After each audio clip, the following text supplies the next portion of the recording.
your sports network. Yeah, I've been closer to Jesus before.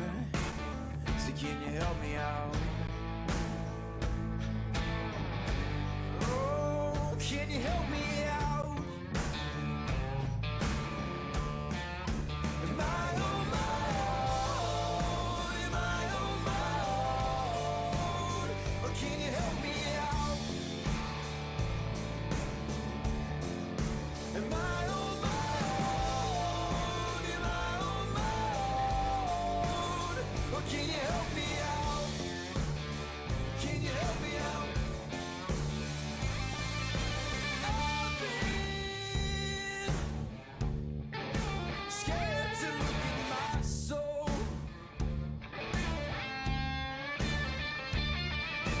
I've been afraid I would follow alone. Yeah, afraid of the things I've been told. Welcome into a Tuesday edition of Running Point on ysnlive.com. Ron Potesta with you, sporting the Leetonia Bears basketball hoodie today. The MP Vivo Heating and Air Conditioning Hotline open for business, 330-886-0813. That's 330-886-0813. On the program today, we will have the Vindicator/Tribune Chronicle sports editor, Doug Chapin. He always stops in Tuesday around 1 o'clock via the MP Vivo Heating and Air Conditioning Hotline. YSU baseball skipper Dan Bertolini will be joining the show at 1:20. We'll get his weekly how do you do as they're getting their fall practice in. I believe Halloween is the last day for fall practice, and then they cut it down and resume sometime after Christmas to get ready for the 2021 college baseball season. And hopefully, knock on wood, pray to God, Big G, that the coronavirus is a thing of the past, so we don't have any of that crap with, whether we're going to have a season or whether everyone's going to freak out. Hopefully, we can get past that and have a 2021 baseball season. And I will say the football season will get going in the springtime too. So you have YSU football and YSU baseball going on at the same time.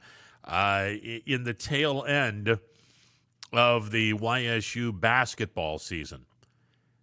And I know that people will sit here and go, there's Ron, trying to drum up some interest for YSU. No, I don't do that.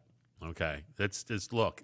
Here's something that everyone needs to know about me and about whatever show I do, whether it's Sports Wrap on iHeart or any other thing that I have ever appeared in.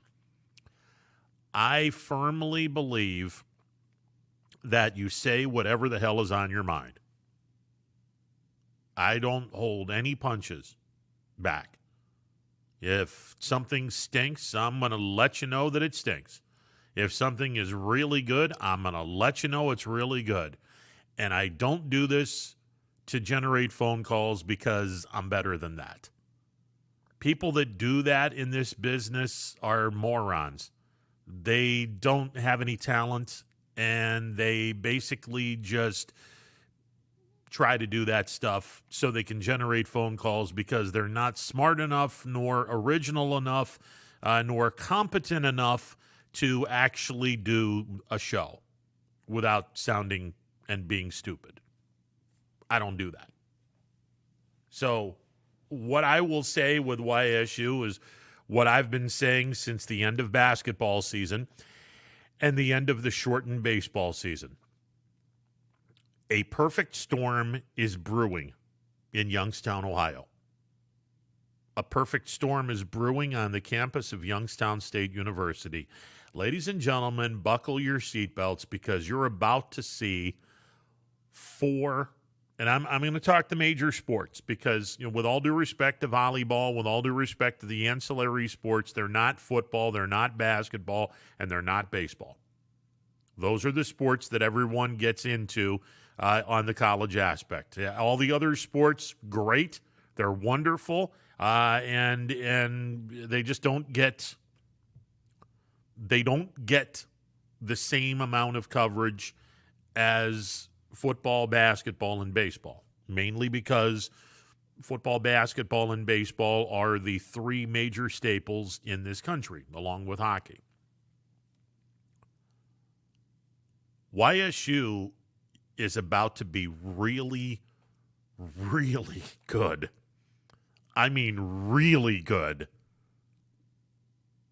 in men's and women's basketball. They're about to be solid in baseball, and they're going to be solid in football. There is a perfect storm that is starting to brew in Youngstown, Ohio. And the only way this storm gets stopped is if we have the massive outbreak of corona and it puts us back to where we were last spring. I am expecting gigantic things from both basketball teams this year. Gigantic in the terms of 20-plus wins for both teams. Gigantic in the terms of a very deep postseason run. I'm not going to demand NCAA playoff appearances for both teams, but I think it's out there. I think it's out there. I think Youngstown State's men's and women's basketball program have a really good chance to both go to the NCAA tournament this year. They're going to be good this year. Oh, my Lord, are they going to be good? I think the baseball team, you saw a little taste of it. Now, look, a lot of folks will sit back and go, oh, Jesus, 7-7? How could we be excited over that? Look at the competition that Youngstown State played early in the season. By and large, the earlier the season, the more upscale competition there is. From what I'm told, Mississippi State's on the schedule. Mississippi State is one of the elite programs in arguably the best conference in college baseball, the Southeastern Conference, although the Pac-12 might want to have a conversation because they're pretty damn good too. Mississippi State is a very good baseball program. So we'll see what happens when YSU plays Mississippi State. I don't know the rest of the non-conference schedule. It hasn't been released yet, although I do believe they're going to go out to Colorado Springs and play Air Force Academy, which I think Youngstown State will do pretty well. Point of all of this is 14 games last year. They had 7 wins, 7 losses, and they were able to do a pretty nice job against some of the best teams ratings-wise. And you know how I feel about ratings, although in college baseball, the coaches are basically responsible for that one. So I'm going to trust the coaches a little bit more than I do the folks that, like me in the media, that by and large have not seen every single team. Coaches, they're going to talk. They're going to, they already know more about the game than 99% of the people that cover the game. So I got a lot more faith in a coach's poll than I do a media poll. And I say that as a member of the sports media. I say that. I have a lot more confidence in a coach's poll than I do in a media poll. I just, because the coaches know a hell of a lot more about this stuff than we do. We just cover the game, and, some of us are very talented enough to give everyone some stories and, the scoop and whatever. But, look, we're only given what the teams want us to know. That's bottom line. YSU's baseball team did quite well against some pretty damn good competition early on, and then, unfortunately, COVID ruined the season. I think they're going to build on that And I think YSU is going to have a damn good year. And YSU's softball team, the women's softball team, was having an unbelievably good year before COVID came in and ruined the whole season. And most of those kids are back. I'll say it again. There is a perfect storm that is starting to brew at Youngstown State University. And I haven't even talked about the football program, which, when Coach Pelini left, he did not leave the cupboard bare. There is more than enough talent on this football field. And you have a kid that has 4 years of eligibility left in Mark Wade. I think that this program is in really good shape. And I really like the hire. I love the hire of Doug Phillips. And I think that Doug Phillips will have this team playing very competitive, playoff caliber football very quickly. I'm excited. I just am. I am really, really excited for YSU basketball, and then flip the calendar and go right into YSU baseball and YSU football. I am super excited because I think for the first time in quite some time, you have an opportunity to see five very good teams. YSU men's and women's basketball program, YSU baseball, YSU softball, and YSU football. I think all five of them have the capabilities of being very, very good. And 2020, 2021, man, this might be a great time to be a Penguin. That's I'm looking forward to it. And I hope there are no significant injuries or everyone starts to underachieve. I hope that that's not the case, because I have a lot of expectations for these five programs. And I think that they're fair expectations. I'm not saying, I'm not automatically saying, hey, YSU men's basketball program, you're in the NCAA tournament. They've never been there. Why the hell would I do that?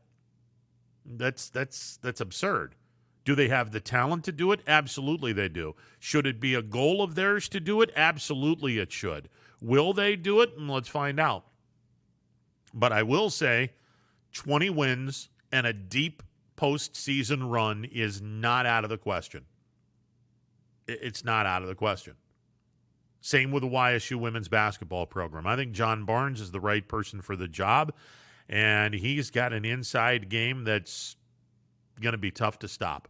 In the Horizon League, it's going to be really tough to stop this inside game. And the injury to Mary Dunn might have been the best thing that ever happened to this program, because you get Mary Dunn back, and by the way, she's pretty damn good.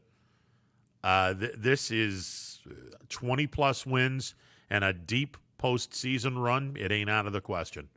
Absolutely not. It is not out of the question.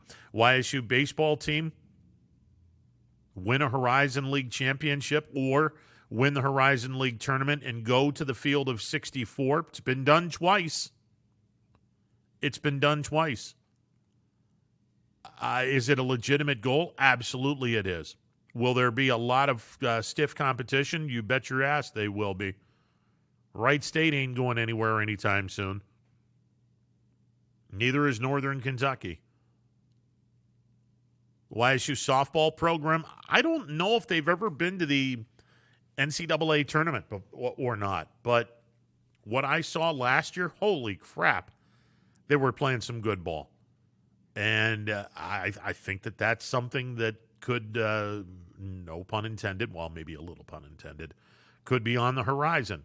See what I did there? YSU football program, I like what I'm seeing. I do like what I'm seeing. Now, look, obviously they haven't put the pads on. It's one of those things where the guys haven't practiced yet. Okay, I get it.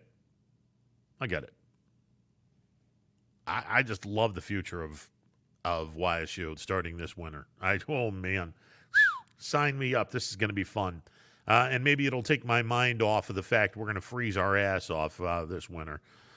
A state's AP poll came out, and again, it's more fodder, conversation, whatever, however you want to put this.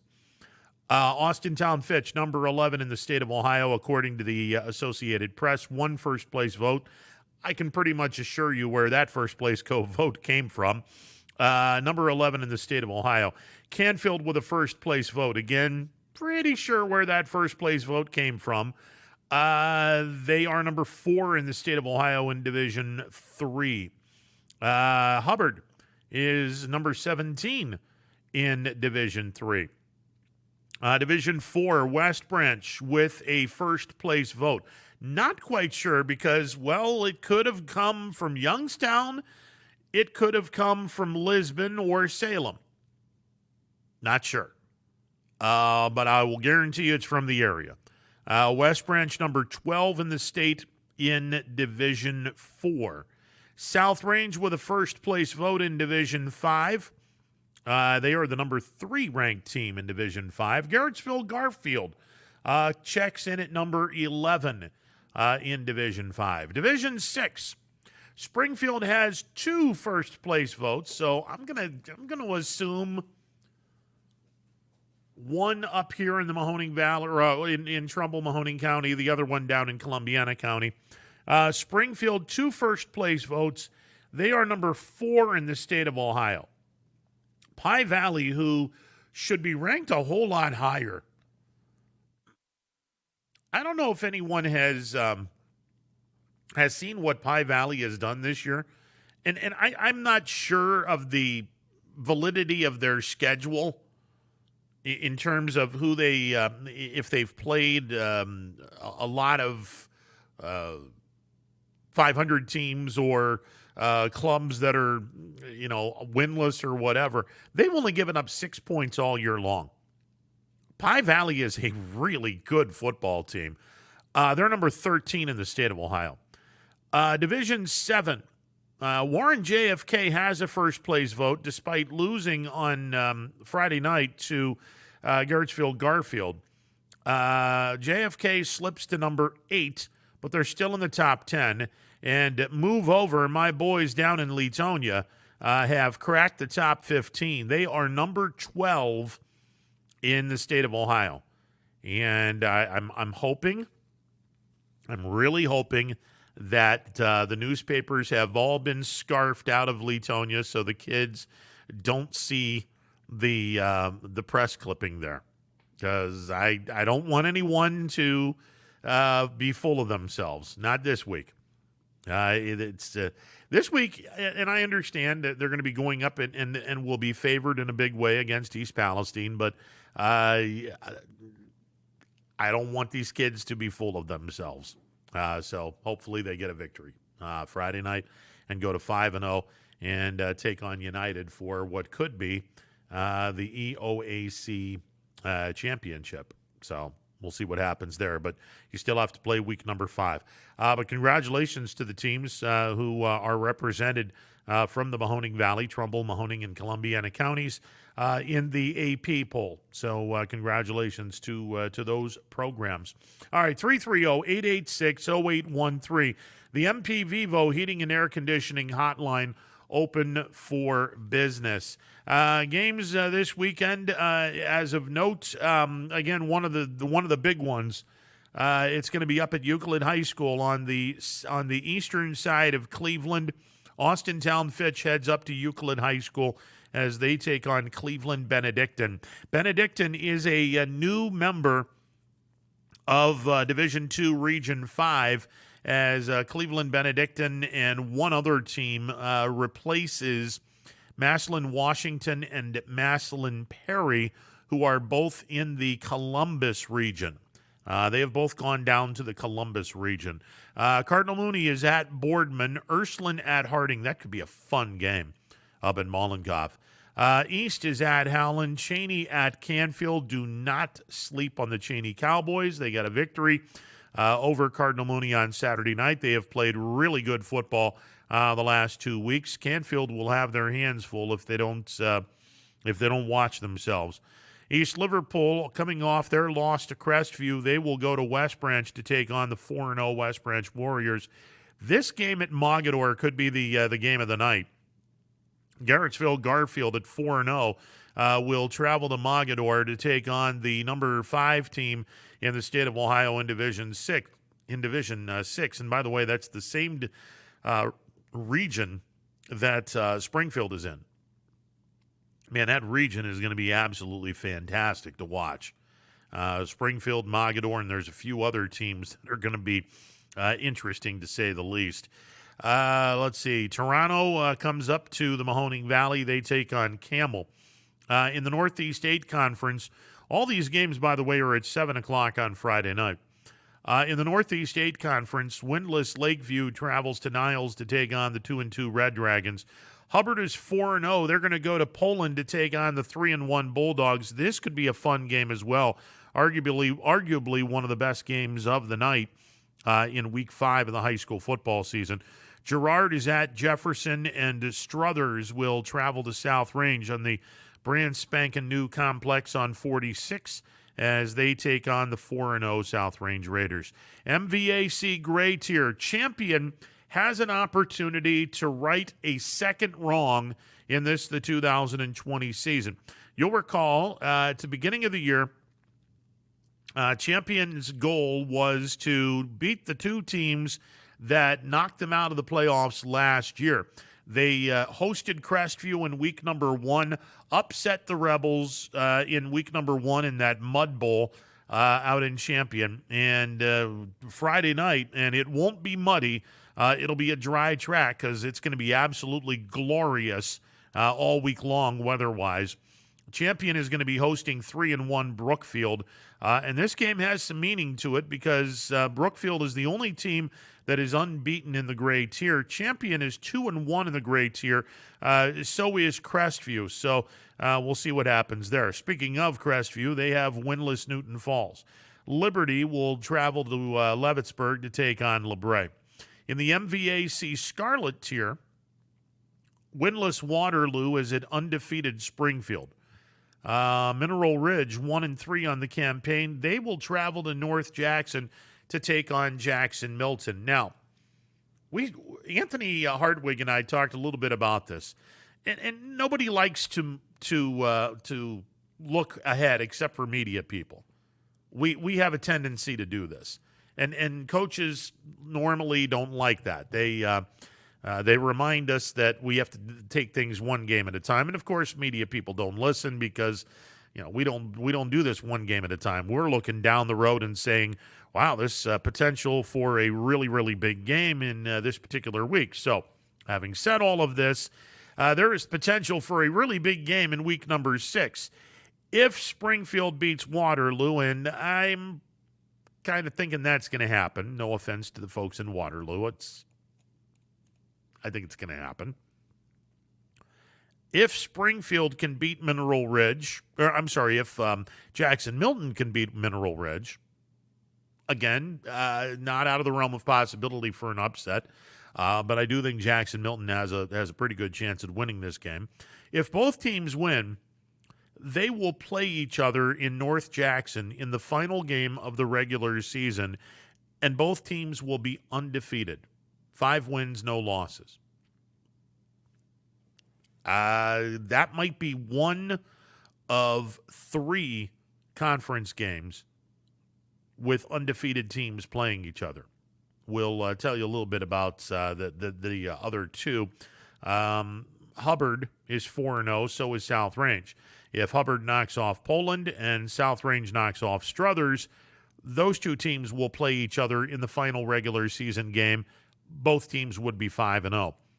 In the EOAC, if Leetonia gets past East Palestine and United gets past Southern, Leetonia and United would go into the final game of the regular season both 5-0. So week 6 has the potential for 3 league games featuring undefeated teams. Could be interesting.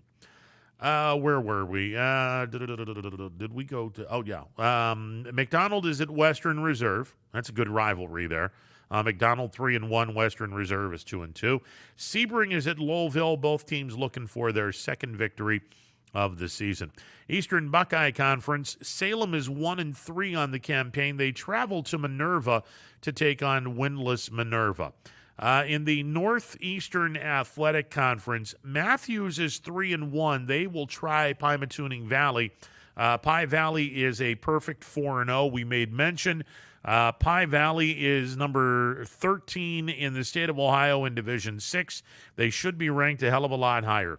This is a much, much better team than number 13 in the state of Ohio. I'm just going to throw that out there. Winless Chalker will be at Wyndham to take on the 1-3 Bombers. Eastern Ohio Athletic Conference, undefeated Leetonia hosts East Palestine. That's actually a Saturday night game. It will not be at Leetonia High School. This is a Saturday night game at Youngstown State University.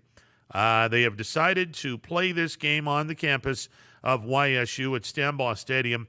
And the reason why they're doing this is because they want as many Leetonia fans and as many East Palestine fans to show up for this game. Being that the stadium is much, much bigger, one would think that you'd be able to have more people. No offense to the stadium in Leetonia, it is not 20,000. So it's you're only allowed to seat, 270 people in Leetonia at 15% of capacity. So 1,500 is a whole lot bigger than 270. So that's the reason why they have moved the game. They'll play the game at Stambaugh Stadium on the campus of Youngstown State University. That is going to be a Saturday night affair. So kindly put that on your calendar. That is not a Friday game. That is a Saturday game at Youngstown State University. East Palestine will take on Leetonia at Youngstown State University. Wellsville is 2-2. They're going to travel to Firestone Park. Gorgeous, gorgeous facility. If you've never been to Firestone Park, now obviously you can't do it this year, to see a football game because, well, COVID.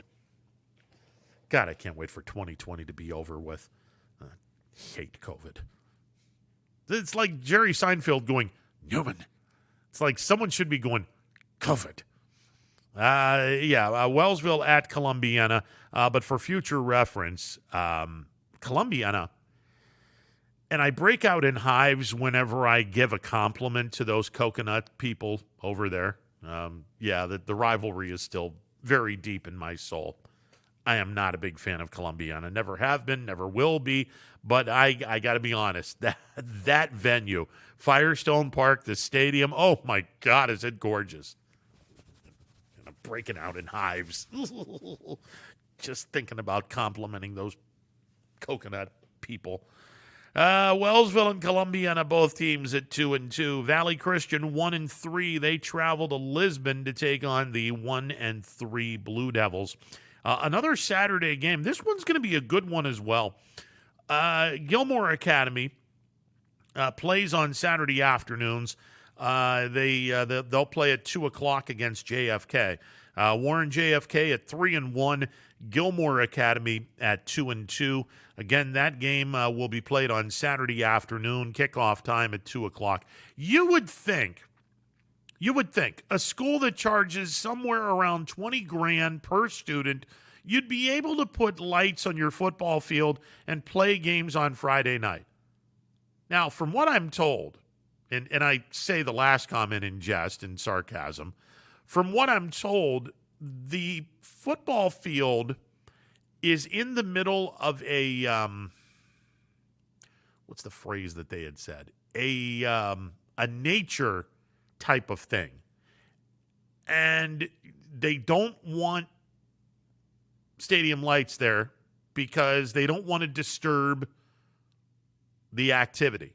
They don't want to disturb all the stuff going on in this wildlife that's around the stadium. So that's the reason why they don't have games on Friday nights. I mean, it's clearly they could afford lights. I mean, again, you're charging kids somewhere around $20,000 to go to school. Clearly you can afford lights. They don't do the lights for the stadium because there's wildlife around the stadium, and they just don't want to have lights on a Friday night because it'll disturb the wildlife. Okay. I mean, it's interesting that there's wildlife around the football field.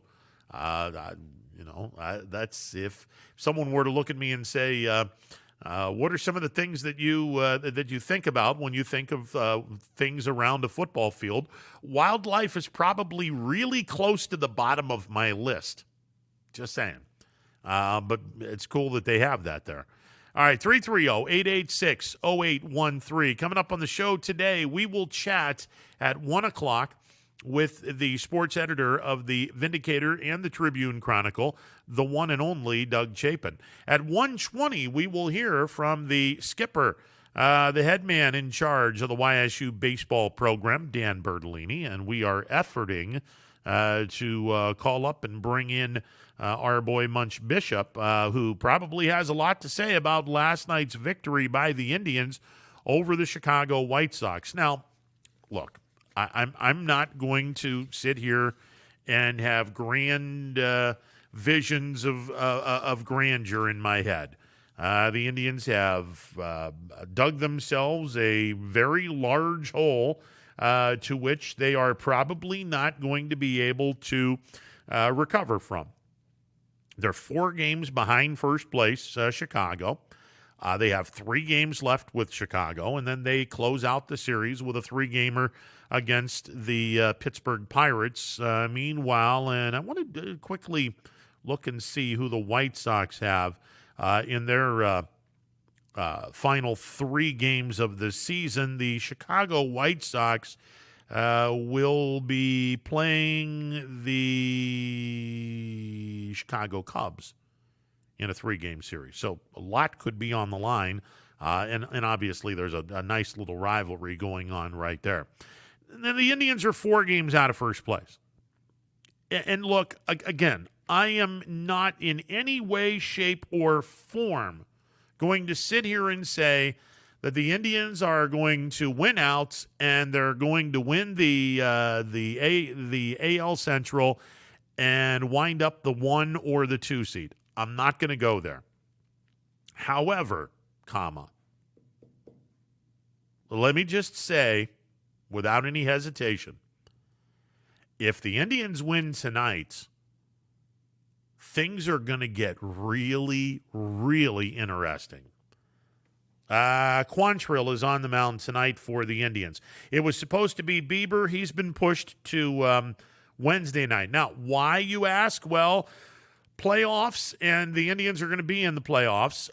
All they need to do is win 1 more game or have Seattle lose 1 more game, and the Indians are in the postseason.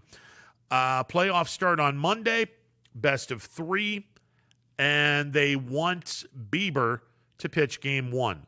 So Bieber pitches on Wednesday in his normal 4 days off, Thursday, Friday, Saturday, Sunday. He pitches on the 5th day. Voila, it's a Monday. So by moving Bieber to Wednesday, you now have him on a 5-day cycle where his next outing will be game 1, best of 3 playoffs against an opponent to be determined. If the Indians win tonight, and again, Quantrill on the mound for the Tribe, it's probably Johnny Allstaff night at Progressive. If the Indians win tonight, they're 3 games out of first place. And you have the last 2 games with the Chicago White Sox. And, oh, by the way, Shane Bieber pitches on Wednesday night. And Mr. Plesac and his 1.85 earned run average pitches on Thursday night. If the Indians win tonight, things are about to get pretty damn interesting. And again, I don't expect the Indians to win the AL Central. I don't think it's going to happen. I think they dug themselves too deep of a hole, And I just think that it's probably not in the cards for this team. But I'm going to tell you something that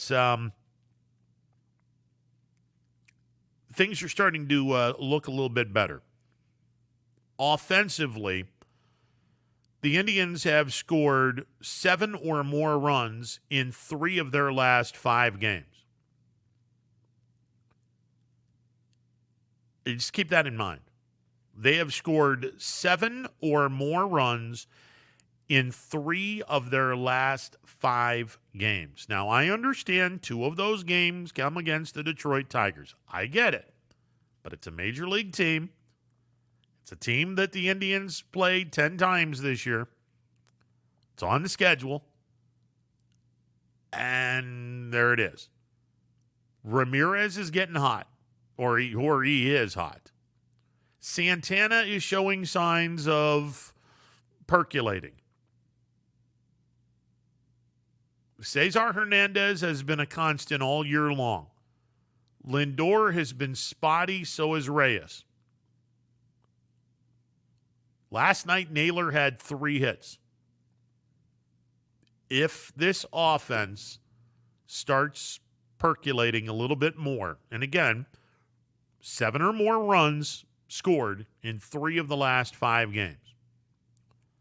If the Indians score 4 or more runs consistently, I'm going to call my shot here. I'm going to call my shot. I did this in 2016 when people thought I was out of my mind because I had a really good feeling about this team in 2016, and people thought I had lost my mind when I said this team's going to the World Series. Well, what are you, nuts? They still have to play Boston. Then they're going to have to play. Doesn't matter. They get the pitching, and as long as the offense starts hitting, they're not going to be beaten. Let me call my shot right now. The Cleveland Indians are going to go to the World Series this year. I'm calling my shot. This offense is starting to wake up. This pitching staff is the best in baseball, period. Ain't no pitching staff better than the Cleveland Indians. Nobody has a starting rotation this good. Nobody has a bullpen this good. The Indians' pitching staff is number 1 in Major League Baseball. And this offense is starting to wake up. And I said this last week, and I will say it again. If the Indians get past round 1, they will go to one of 2 places, Petco Park or Dodger Stadium. And both of those places are pitcher paradise. You can't hit a ball out of that yard, either yard, with regularity. It is a pitcher's paradise in L.A. and San Diego. And that goes right into the hands of the best pitching staff in Major League Baseball. I'm calling my shot right now. And y'all can sit back and say you're out of your mind. I have a sneaking suspicion this offense is starting to wake up. And if it does, and I think it will, the Indians are going to go to the World Series this year. Yeah, I'm just, listen, I saw the odds 14-1 for those that are interested. The Indians are 14-1 odds of going to represent the American League in the World Series, and they're 22-1 to win the World Series. And again, I don't have a lot of money. I work in radio. I work in media. I don't have a lot of money. But if I had a lot of money, I would put my happy ass down the Mountaineer, and I would put a nice little sum on a 14-1 shot and then laugh all the way to the bank when the Indians go to the World Series. I'm just saying. 330-886-0813. The MP Vivo Heating and Air Conditioning Hotline open for business. Back in a bit. It is a Tuesday edition of Running Points on YSNLive.com. 21 News. Let's get right to our top story tonight. More experienced reporters A new Wilmington restaurant. GM Lordstown. telling more local stories We'll look at Baby efforts boy to is curb recovering from a broken. around our Good valley. afternoon. in Niles. We are here in Youngtown, right up. Because you expect It's important for everyone. No place like home. more local news. In Mercer County Before Court. they become life-threatening. 21 News is our valley's #1 local news. Welcome home to a home made homier with Baird Brothers Fine Hardwoods. Inspiration starts at BairdBrothers.com and is turned into reality when high-quality hardwoods are delivered right to your home. Baird Brothers has the latest design trends, shiplap and skinny lap interior siding, antique oak rustic flooring, and, well, you'll find them all at BairdBrothers.com. Ordered easily, delivered conveniently, enjoyed comfortably. BairdBrothers.com. Attention football fans, order Coca's Pizza tailgate package for only $54.99. You'll receive 24 slices of our delicious cheese pizza, 20 jumbo wings, and 2 of our famous foot-long pepperoni rolls. Coca's Pizza, we serve it hot. Hi, this is Tommy Clem, owner of WRS Insurance Solutions. WRS Insurance Solutions is a local independent agency that specializes in life, Medicare, long-term care, and disability products. Call us at 330-953-3722 or visit us at wrsinsuranceSolutions.com to learn more. Good luck to all the student athletes in the Valley. Your Armstrong services are more important than ever. There are more and more connected devices in the home these days. To get the most out of your experience, you need a network that is always getting better. You deserve superior performance, and that's what Armstrong offers every day. Whether you're working from home, enjoying your favorite content together, or simply catching up while apart, count on Armstrong to keep you connected to what matters most.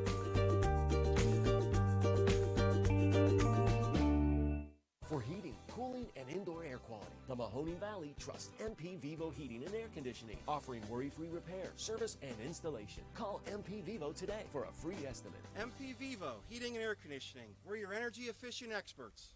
Welcome back to a Tuesday edition of Running Point on ysnlive.com. 330-886-0813. That is the MP Vivo Heating and Air Conditioning hotline. It is open for business. Coming up in about 18 minutes, we will hear from Tribune Chronicle / Vindicator Sports editor Doug Chapin. And that will be coming up at 1 o'clock. Coming up at 1:20, we will hear from the skipper. We will hear from the skipper of the YSU baseball program, Dan Bertolini. He will join us at 1:20. I got a text. Come on, Ron, even if the Indians go to this series, that's not confirmation that you haven't lost your mind. My agent, ladies and gentlemen, my agent. Oh, Lordy. Now, I just have a sneaking suspicion. When I saw that last week when they announced that the AL and NLDS, the AL and NLCS, and the World Series were all going to be neutral site, and that the American League was going to be playing their division series at Dodger Stadium and Petco Park in Los Angeles and San Diego, respectively. And I believe Petco has the NLCS. My mouth watered. I am salivating at the thought of the Indians going to the American League Division Series into a ballpark. And it doesn't matter which one it is. Dodger Stadium, Petco Park, doesn't matter. Both of them are pitcher's paradise. I'm salivating at the thought of the Indians going into one of those two ballparks knowing full well they have the best pitching staff in all of baseball. I'm salivating at that prospect. Now, obviously, they have to win a best-of-3 series to do that. And again, let's not put the cart before the horse. They haven't clinched a playoff spot yet, although all they need to do is win one more game or have Seattle lose one game. And I'll repeat what I said a couple of minutes ago. Quantrill is on the mound tonight for the Indians, and they moved Bieber back to Wednesday, so he would pitch Game 1 of the best-of-3 playoffs. You have Bieber pitching Game 1, Plesac pitching Game 2, and if Game 3 is necessary, if there is a rubber game of a 3-game series, Cookie Carrasco would pitch that game. If the Indians win tonight, and again, the White Sox, the White Sox don't have chopped liver on the hill for the next two games. After tonight, they've got a guy that is hittable in Lopez. Lopez has an ERA of 5.40. Ronaldo Lopez. And he's 1-2, a 5.40 earned run average. He is hittable. If the Indians win tonight, the deficit is 3 games, and you have 2 games left with the White Sox. Bieber's on the hill Wednesday nights. Plesac is on the hill Thursday night. You got to like your chances. Now, the White Sox aren't exactly rolling out garbage. Lucas Giolito will be pitching on Wednesday night.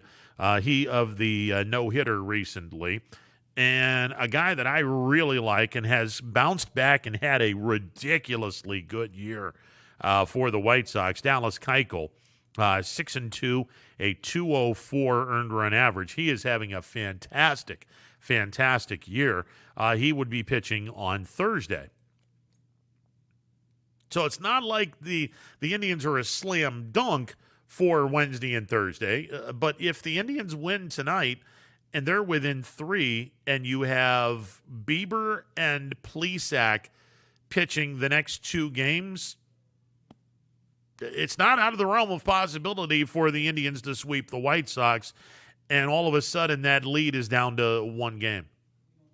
And the White Sox have to go to Chicago to play the Cubs while the Indians are taking on the hapless Pirates.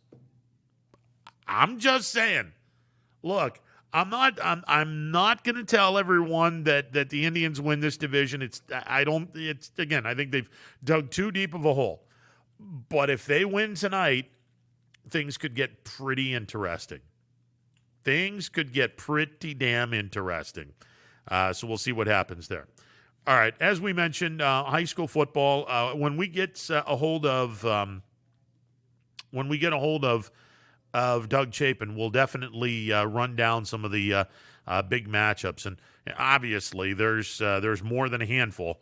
And again, the AP poll came out yesterday. Congratulations to Austintown Fitch, Canfield, Hubbard, West Branch, South Range, Garrettsville, Garfield, Springfield, Pie Valley, Warren, JFK, and Leetonia. They are all listed amongst the top teams according to the Associated Press, ranging from Division II all the way down to Division 7. By the way, your top team in Division 1, Pickerington Central, down around the Columbus area. Division 2, Akron-Hoban. Gee, what a shock. Division 3, Chardon. By the way, Chardon is in the same region as Canfield. That could be interesting come playoff time. St. Clairsville, who East Liverpool lost to a couple of weeks ago, they're number 1 in Division 4. Kirtland, who is in the same region as South Range, Champion, Crestview, and Cardinal Mooney, they are number 1 in Division 5. Coldwater is number 1 in Division 6. Maria Stein Marion Local, the number 1 ranked team in Division 7. So there you go. All right, 330-886-0813. That is the number to call. Don't know if anyone stayed up and watched it. The Las Vegas Raiders, and God, I'm gonna have a really a really tough time continuing to call them the Las Vegas Raiders because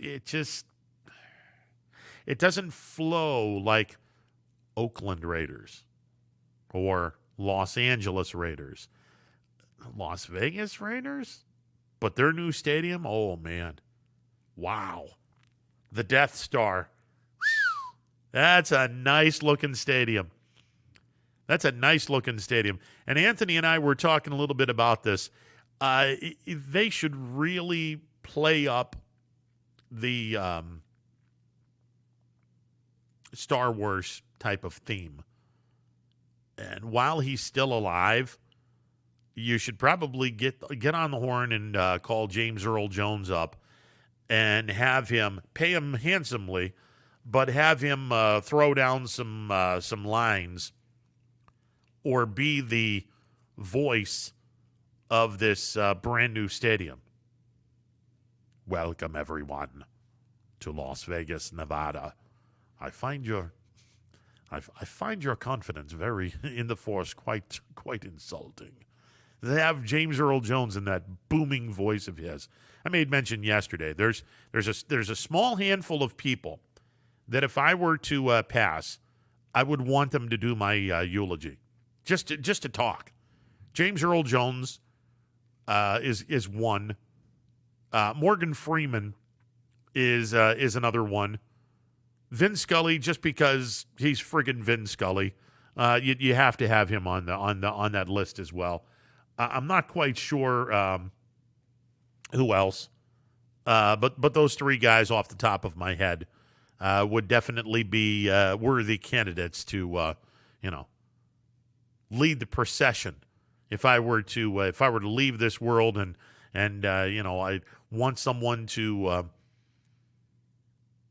basically be the master of ceremonies at my funeral, yeah, it's one of those three guys.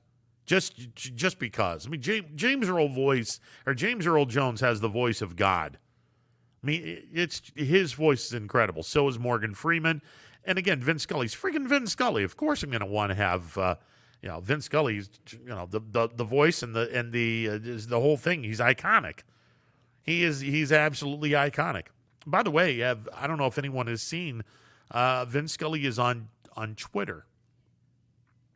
Yeah, it's the old people are starting to take over Twitter, kids.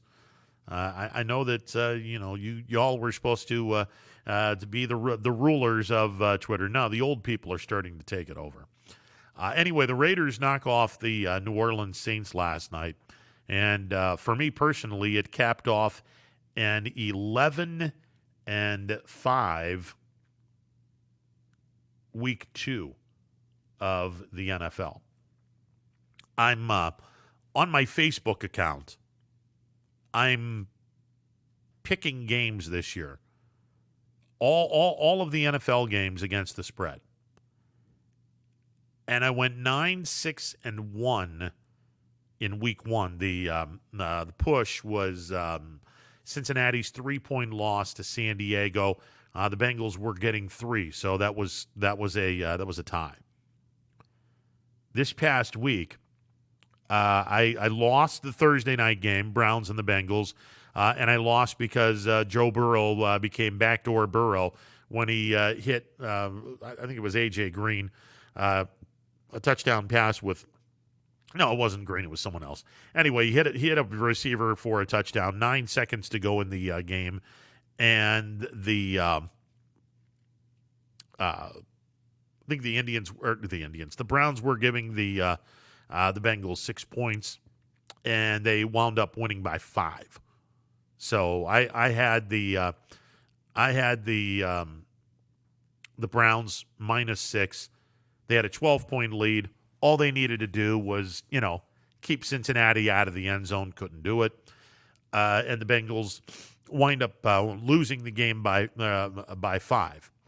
So I lost because I had the Browns -6. But after that, I went 11-4. So 11-5 in week number 2, thanks to the Raiders' win on Monday Night Football. 2 weeks in the books, 20 wins, 11 losses, 1 tie. 20 out of 31 because the 1 tie is thrown out. It's a win percentage of 64.5%. So I'm just saying.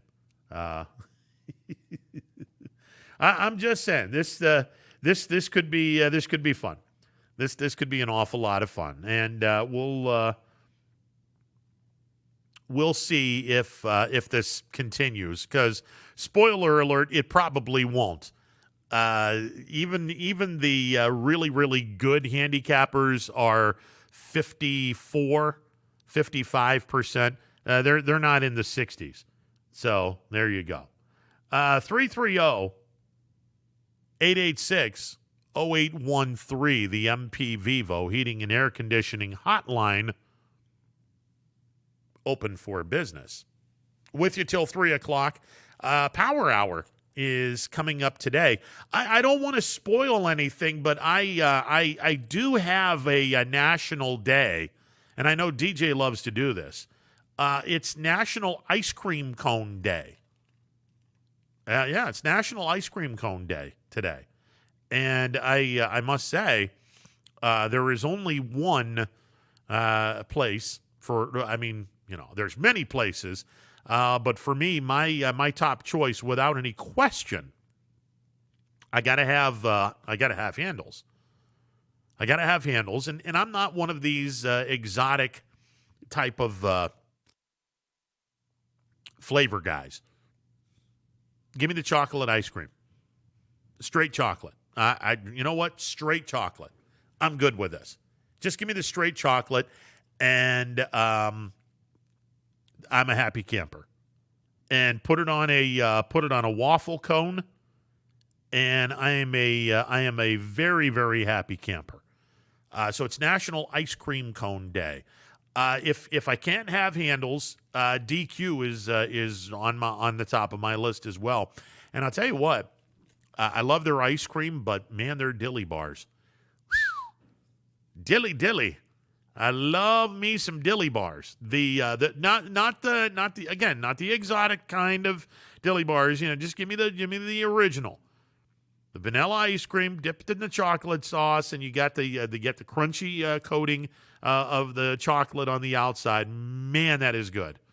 And one of the reasons why I have more chins than a Chinese phone book right now is because I have a very large appetite when it comes to peanut butter parfaits. Oh, I love me some peanut butter parfaits, especially if the peanuts that they put in the peanut butter parfait, if they're fresh and it's on point. You get the ice cream, chocolate sauce, peanuts. If it's on point, oh dear God, is that a good thing?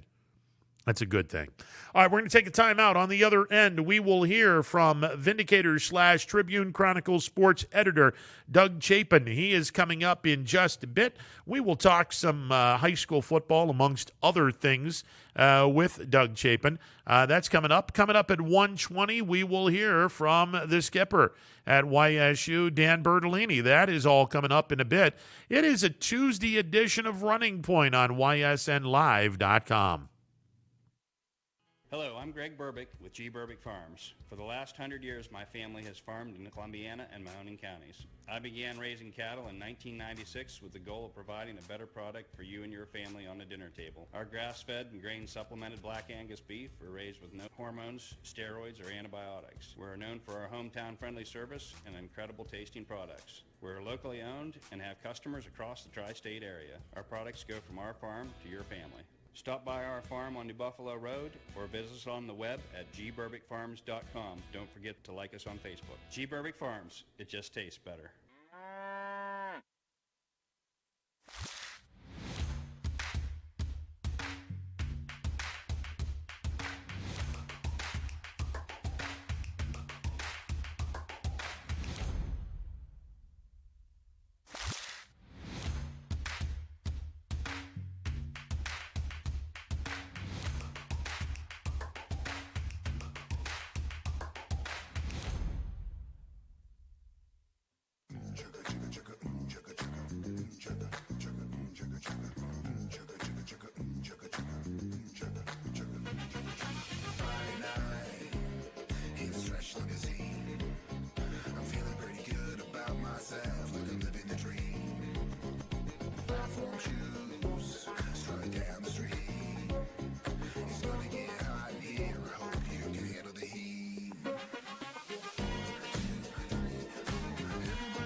Medicare needs. Myers Family Insurance looks forward to helping you now. For years to come, So call our family today and remind them how cute we are. Myers Family Insurance continues to be the area's resource for all your Medicare and retirement needs. Call today, 330-286-3044. Welcome back to a Tuesday edition of Running Points on ysnlive.com. Ron Potesta with you. It is 1 o'clock. It's Tuesday. It's time to bring in Vindicators / Tribune Chronicles sports editor Doug Chapin. He joins me on the MP Vivo Heating and Air Conditioning hotline. Doug, how are you today, sir? I'm good. How are you? Oh, I'm doing wonderful. Thank you very much. Doug, let me throw out a couple of things. First, in high school football, are you surprised at the amount of teams in our viewing, listening, reading area that are getting some attention from the Associated Press this year? I have not seen the polls for this week, so I'm not sure what. Okay, Austintown Fitch is at number 11 in the state of Ohio. Canfield is number 4. Hubbard is number 17 in Division 3. West Branch is number 12 in Division 4. South Range is number 3. And Garrettsville Garfield is number 11 in Division 5. Springfield is number 4. Pie Valley is number 13 in Division 6. Warren JFK is number 8, and Leetonia is number 12 in Division 7. No, that sounds good. I mean, those are all teams having good starts to the season, or in this season, they're more than halfway through it. So, yeah, that's good to know that they're getting some votes. And, again, we talked about this before. It's really difficult to judge where a team should be across the whole state when you don't see, any of the teams play. So it's good for them that they're getting some recognition. Let's talk about week number 5 of the high school football season. Last week we had some games that everyone wanted to circle and everyone wanted to look forward to see. And at the top of the list, the JFK game against Garrettsville Garfield, that one lived up to expectations. It was a barn burner for sure. The other game that lived up to expectations was Fitch and Warren Harding. Austintown Fitch got the victory, and now they're going to get tested again as they go up to Euclid High School on Friday night to take on Cleveland Benedictine, who was just put back into Region 5. So this could be a preview of an upcoming playoff matchup, as it turns out. Austintown Fitch 4-0, Benedictine 2-2, but there are 2 losses to 2 of the elite programs in Division 2 in Massillon and Akron-Hoban. So this has the makings of a really good game on Friday night. Yeah, it certainly should be a game that shows where exactly Fitch stands. Benedictine beat Harding earlier, and Fitch beat Harding, so it'll give them another idea of where they're at. Yeah, that's a really good one. And again, that's like you said, the tournament the playoffs are going to be obviously somewhat different in that before we get into those kinds of matchups, we're going to have 2 more rounds before that, and the favored teams, the teams that are that end up getting seeded high, will have to avoid that upset, which could happen in one of the first 2 weeks. So it certainly could be a preview of a playoff matchup. I had Dana Balish on yesterday, and it seems to me the OHSAA, I'm not sure they completely thought this one through. I love the idea of having every team, if you want to be in the playoffs, given that this is a short season, if you want to be in the playoffs, hey, come one, come all. But I don't think that they thought this all the way through because, and let me explain why. There's going to be 7 weeks in the postseason, and 5 of those weeks are going to be strictly regional games. Well, if you look at the numbers, 16-8 is 1 week, 8-4 is 2 weeks, 4-2 is 3 weeks, and the championship game is 4 weeks. So it doesn't take a rocket scientist to figure out you're going to have to go to 16 teams in week number 1. So how do you go with 26 teams in the playoffs in your region, 25 teams, using a arbitrary number? How do you get to 16? I don't know how the OHSAA is planning on doing this. You do that with buys. You just play 9 games that first week, and that takes you down to 16, and then you got a good even number the rest of the way. So if there's 25 teams, you're going to have 9 games. There's 18 teams play the first week, and the top 7 will have buys. That works into any bracket you see that is set up. You can set up buys in it, for the top teams or whatever, and that's how they're going to do it. I know I've read something in the information that OHSA set out that mentioned that there could be buys in the first round, depending on how many schools are in each region.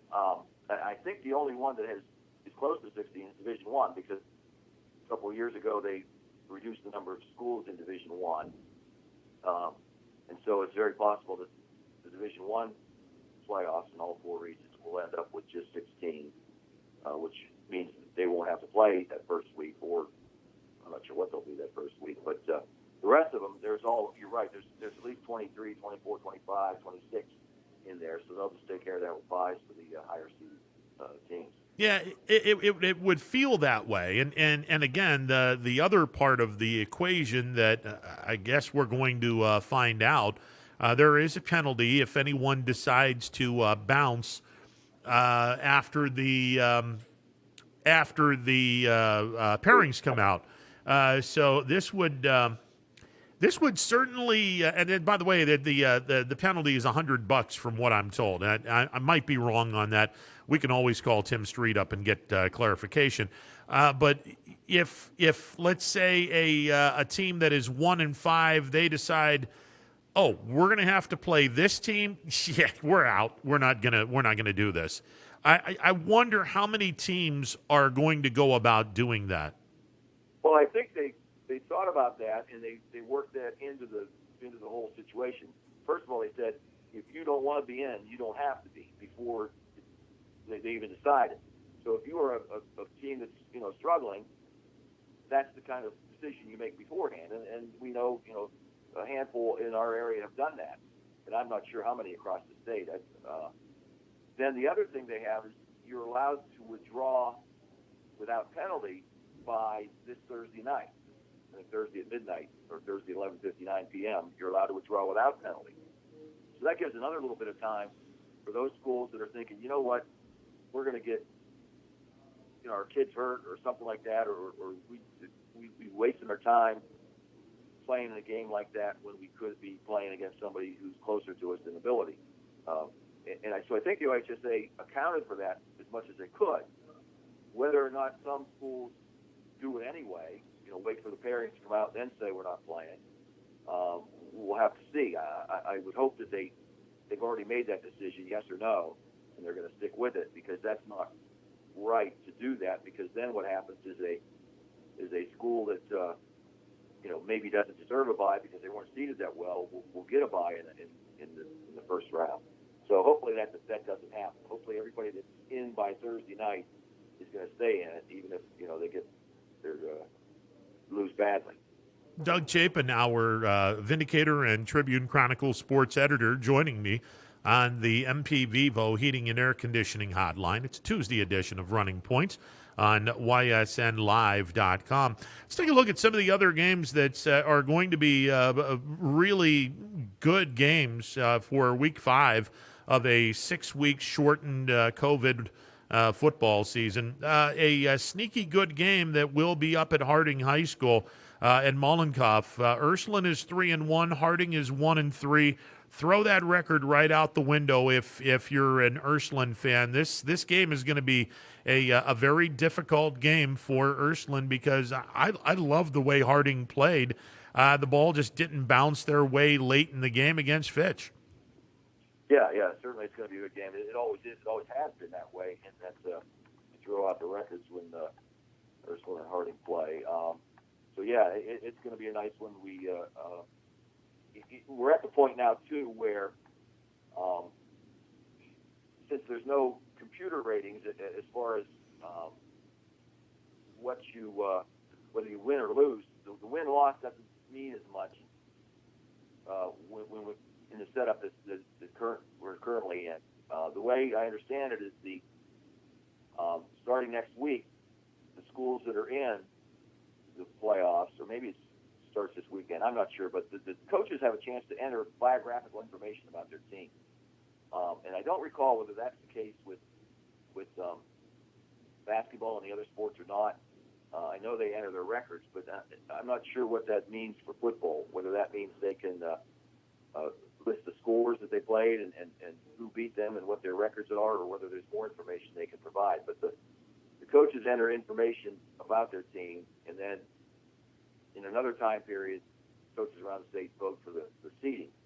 So playing a strong schedule, even if you lose close games, it can still help you. Saying you lost by one score against Fitch is a good. It's good for your resume. Whereas in the computer system, a loss is a loss and a win is a win, no matter how much you win or lose by. So I think the teams that have gotten together decent schedules and played well, even if the record doesn't show that, it'll the way the system's set up this time, it won't hurt them as much. I like the format that they're going to be using in terms of, much like all the other sports, the coaches get an opportunity to vote for the teams in their tournament. In this case, it's going to be, okay, I get a vote top to bottom, who's the best team, second best, third best, all the way down to the bottom. And coaches are going to have an opportunity to vote for all of the regional teams.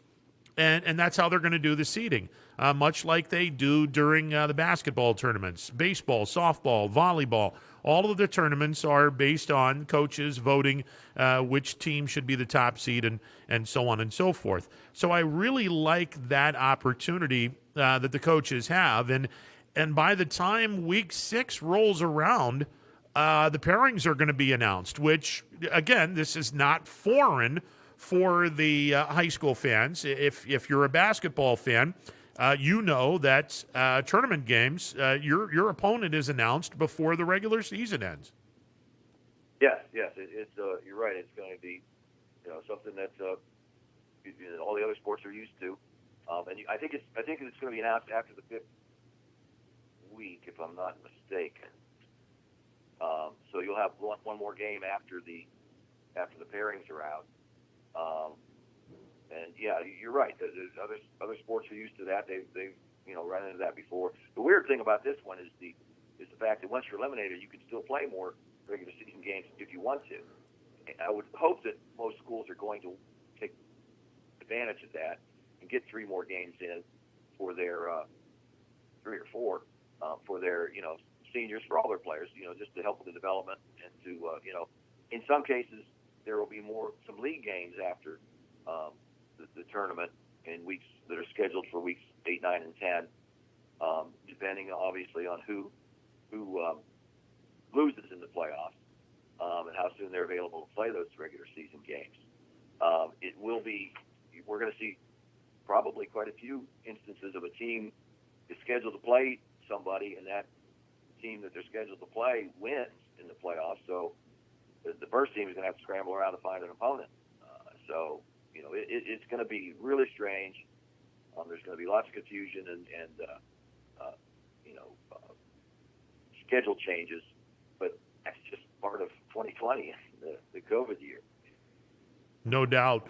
Hey, before we let you go, there is a very interesting possibility that is brewing for week number 6, and us media people, we love looking forward instead of the present. In the Northeast 8, if Hubbard were to get past Poland and South Range were to get past Struthers, you're looking at a Week 6 matchup featuring two undefeated teams in Hubbard and South Range. Same can be said in the MVAC Scarlet tier. If Springfield gets past Waterloo and Jackson Milton upends Mineral Ridge Athletic Conference. If Leetonia beats East Palestine on Saturday night at Stambaugh Stadium and United knocks off Southern, you're looking at two 5-0 teams meeting up in Hanoverton next Friday night. Week 6 could be really, really fun.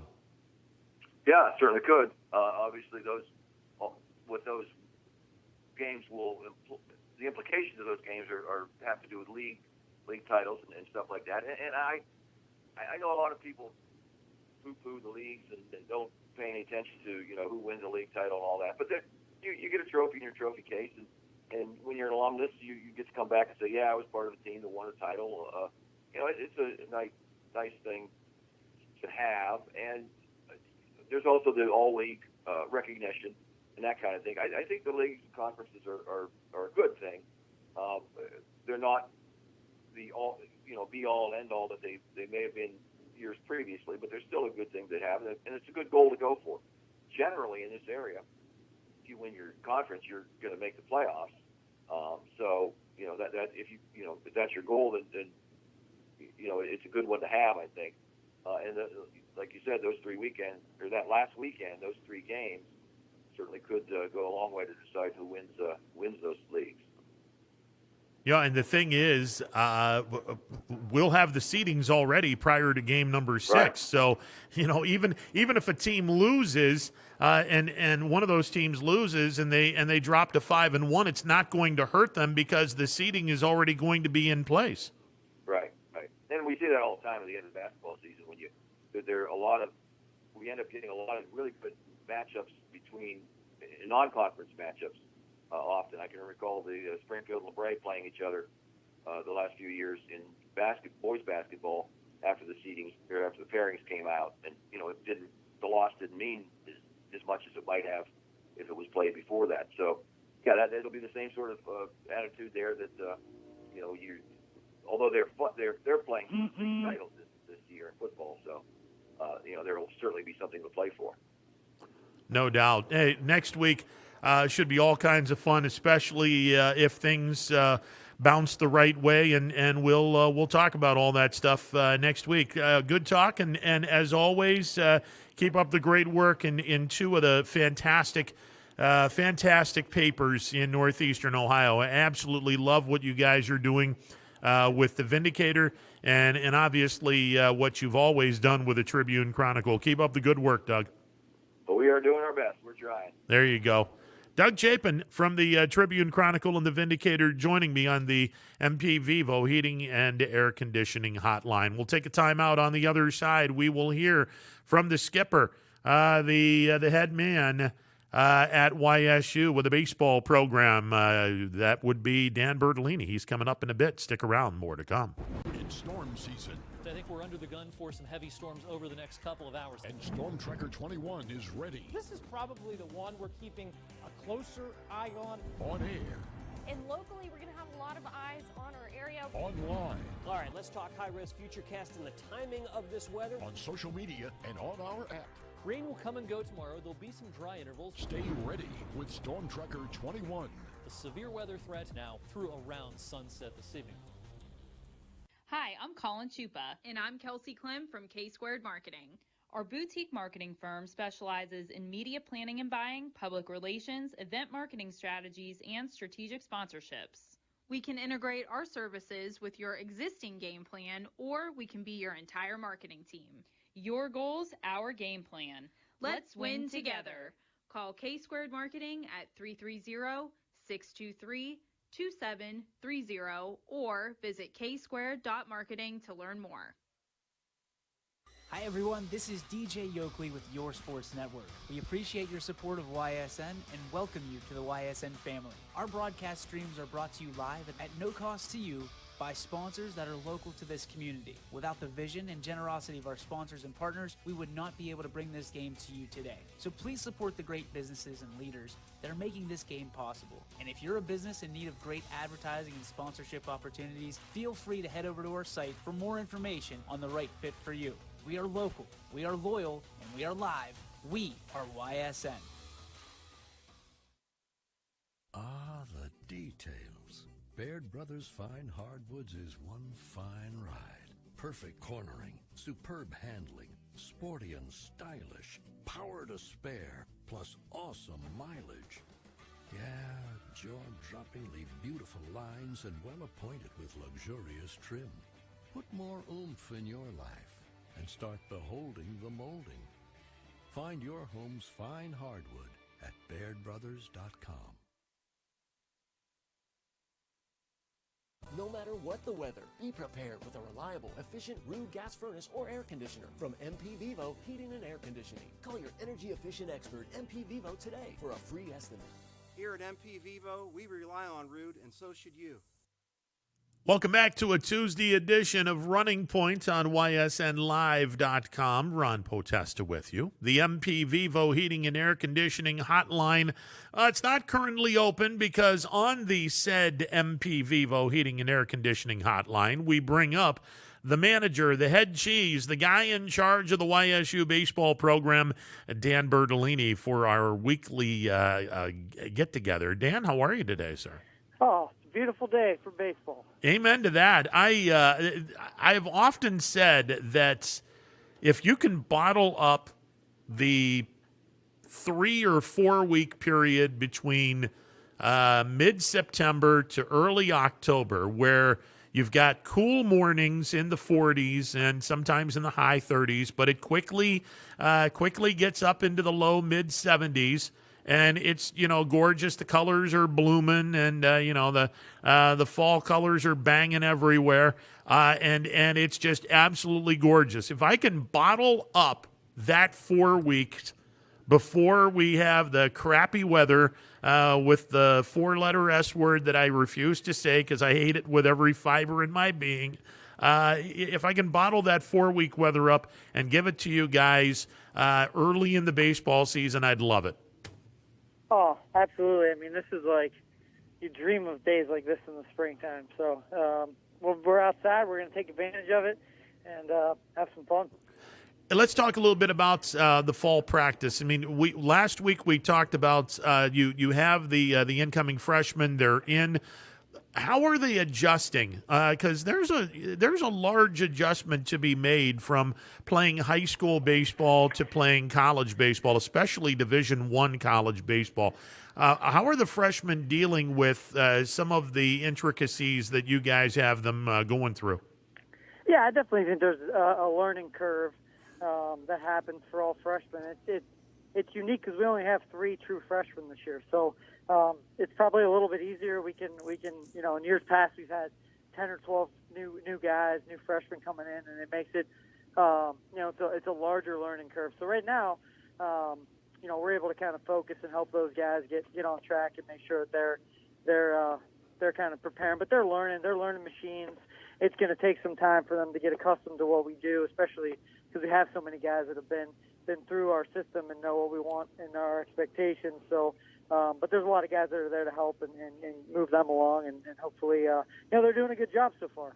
And the good news is you've got some guys that are in positions that probably won't have the freshmen starting, but you have those upperclassmen that have been around for 2 or 3 years, and you can have a freshman follow a Lucas Nasanti around if someone wanted to learn how to play center field, or a Blaze Glenn around if somebody wanted to learn how to play third base, whatever position. If you've got a grizzled veteran, and I use that term sarcastically, if you've got a grizzled veteran there that's been in the program for a number of years, they can spread their or share their information with the incoming freshmen, and then makes the program that much stronger. Absolutely. I think we have great leadership. We have a lot of guys that are older. I mean, in our infield, you have Blaze and Jeff Whaler and Phil Glasser, guys that have played a lot, been part of it, understand, how to help those guys. Our outfield are all veteran guys that have been around. So it definitely helps to kind of coach those guys up and make sure that be able to help them in any way that they can to kind of get them prepared. So, I think those guys do things the right way, and they approach the game in a very mature way. So they're there to help those new guys get accustomed and hopefully play at a high level. Skip, when you have a veteran-based team like you do this year, do you have many teaching moments, or is it just essentially, all right, you guys know what you're supposed to do. Let's have at it here. Yeah, I think this is probably the least amount of coaching we've had to do since we've been here. You forget about how much teaching and how much just trying to get guys accustomed to the system and accustomed to our expectation level. Where now it's more we're able to really coach the finer points and really kind of tweak small things, small changes, just to get a little bit better at whatever we're doing, and it makes our lives a lot easier. And that's the ultimate goal, is to have a team that kind of coaches themselves. We're here to foster a great environment for them to grow and learn and get better, but also there's a lot of player ownership for these guys. Their expectations are really high. They expect a lot of themselves and their teammates, so it's really fun to see that next step for us is just to kind of get to that next level is for it to be really player driven more than coach driven. Coach, I'm not trying to put any pressure on you in any way, shape, or form, but I made the comment right out of the get-go that there is a perfect storm that is a brewing on the campus of Youngstown State University, starting late fall with the basketball program, the men's and women's basketball program. I think a whole lot of expectations are going to be on Coach Calhoun and Coach Barnes, and I think both teams are going to be fantastic. And then you go into the spring. Yeah, we have football in the spring, but we also have baseball and softball, and all three of those programs, there's going to be high expectations. It might be the first time in a long time that all of the major sports are really good at the same time. Yeah, it should be make for an awesome, kind of spring. Really, that winter-ish into spring, it should be really fun. And I feel those programs have done a great job of getting themselves prepared, and I think Coach Barnes has done a great job for I don't know how many years he's been here. They're competitive every single year. I think Coach Calhoun's group showed that they've really kind of ready to take that next step and make some noise in the Horizon League, and now I'm looking forward to see Coach Phillips and their group get out there and get a chance to play in the springtime as well. But for us, we just, we have high expectations for ourselves. I think our players understand that, this is a great opportunity for us with as many older players as we have and the work that's gone into it, not taken for granted because of what happened to us last year, getting the season taken away. They understand that, it can get taken away really at any moment, to make sure that, we're stay present in the moment, stay present in practice, that we're trying to get better every day, not looking ahead to the season. We got to try to get better today, and that's the most important day we got. So, but I definitely think, this is probably the first time where our expectation level outside of our program has been, people have high expectations for us on where we're going to be, and I think we're in the prime spot to really take that next jump. YSU baseball manager Dan Bertolini joining me on the MP Vivo Heating and Air Conditioning Hotline. Last week you said that you guys were going to be doing the fall ball practicing all the way up through Halloween and then shut it down, let everyone concentrate more on their athletics, concentrate more on the weightlifting and whatnot, and then get back at it sometime after the first of the year. Man, if the weather is like this for the month of October, hey, then you've got probably the best fall ball practice of any YSU team. Yeah, I mean it's been really fun. This is really, yesterday was our first official team practice, and I thought it was a great day. We were able to get a lot accomplished, and I thought the guys looked great. The energy was really, was a really high day of practice. And hopefully today we'll follow it up with another great day and just getting better. And we'll start the inter-squad here this week. Our pitchers are throwing about their fourth or fifth bullpen since they've been here, so they're getting primed and ready to compete. We inter-squad on Friday.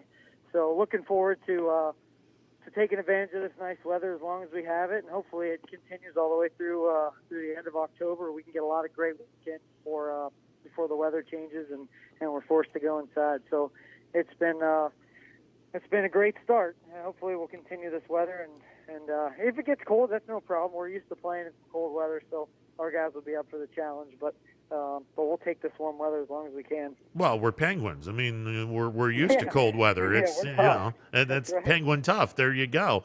I'm looking forward to seeing who sticks out amongst the kids as we are in the fall practice. And again, I mean, it's a prelude to the 2021 season, and obviously someone who sticks out in the fall may not very well stick out in 2021, but I would hope that whoever has a really good fall practice will get after it in the weight room, get after it in the batting cage, or if they're a pitcher, get after it with their off-season conditioning program, and hopefully when you guys are preparing back on the field in the Watts Center, preparing for the upcoming season, hopefully the people that had a really good fall camp will continue and have a great spring camp. Yeah, we're constantly evaluating our guys, and we chart pretty much everything that we're doing, and we post it, and we make it competitive. So these guys, there's pressure on them every day in practice. We wanted to feel game-like every day when we're practicing. And I thought, some guys that stepped up last year that ended up having huge impacts, Turner Graw, Braden O'Shaughnessy, Andre Good. Those guys were freshmen last year, and they had outstanding falls. I think Turner was like our fall MVP. I mean, he had a great year, and it really gave him a lot of confidence, propelled him, and he continued to have a good winter. And, we evaluate every day, and he earned his spot to start and play every day. So there's, that goes for everyone. They have to compete every day in practice. They have to perform while we're here. We're evaluating them every day. We're teaching them, but they also have to. There's teaching moments in practice, and then there's go ahead and compete and play hard and kind of execute when you need to. So I'm excited to see. There's going to be some battles. I'm sure there's going to be. We have a lot of really good players, so the competition level in practice is extremely high, and they're pushing each other. And I think that's why we got. That's why we were able to compete at, go take 2 out of 3 from Houston, or go take 2 out of 3 from, Abilene Christian and, North Carolina Central, because we competed every single day in practice and prepared us for that. So I'm looking forward to see who kind of steps up. It's still pretty early.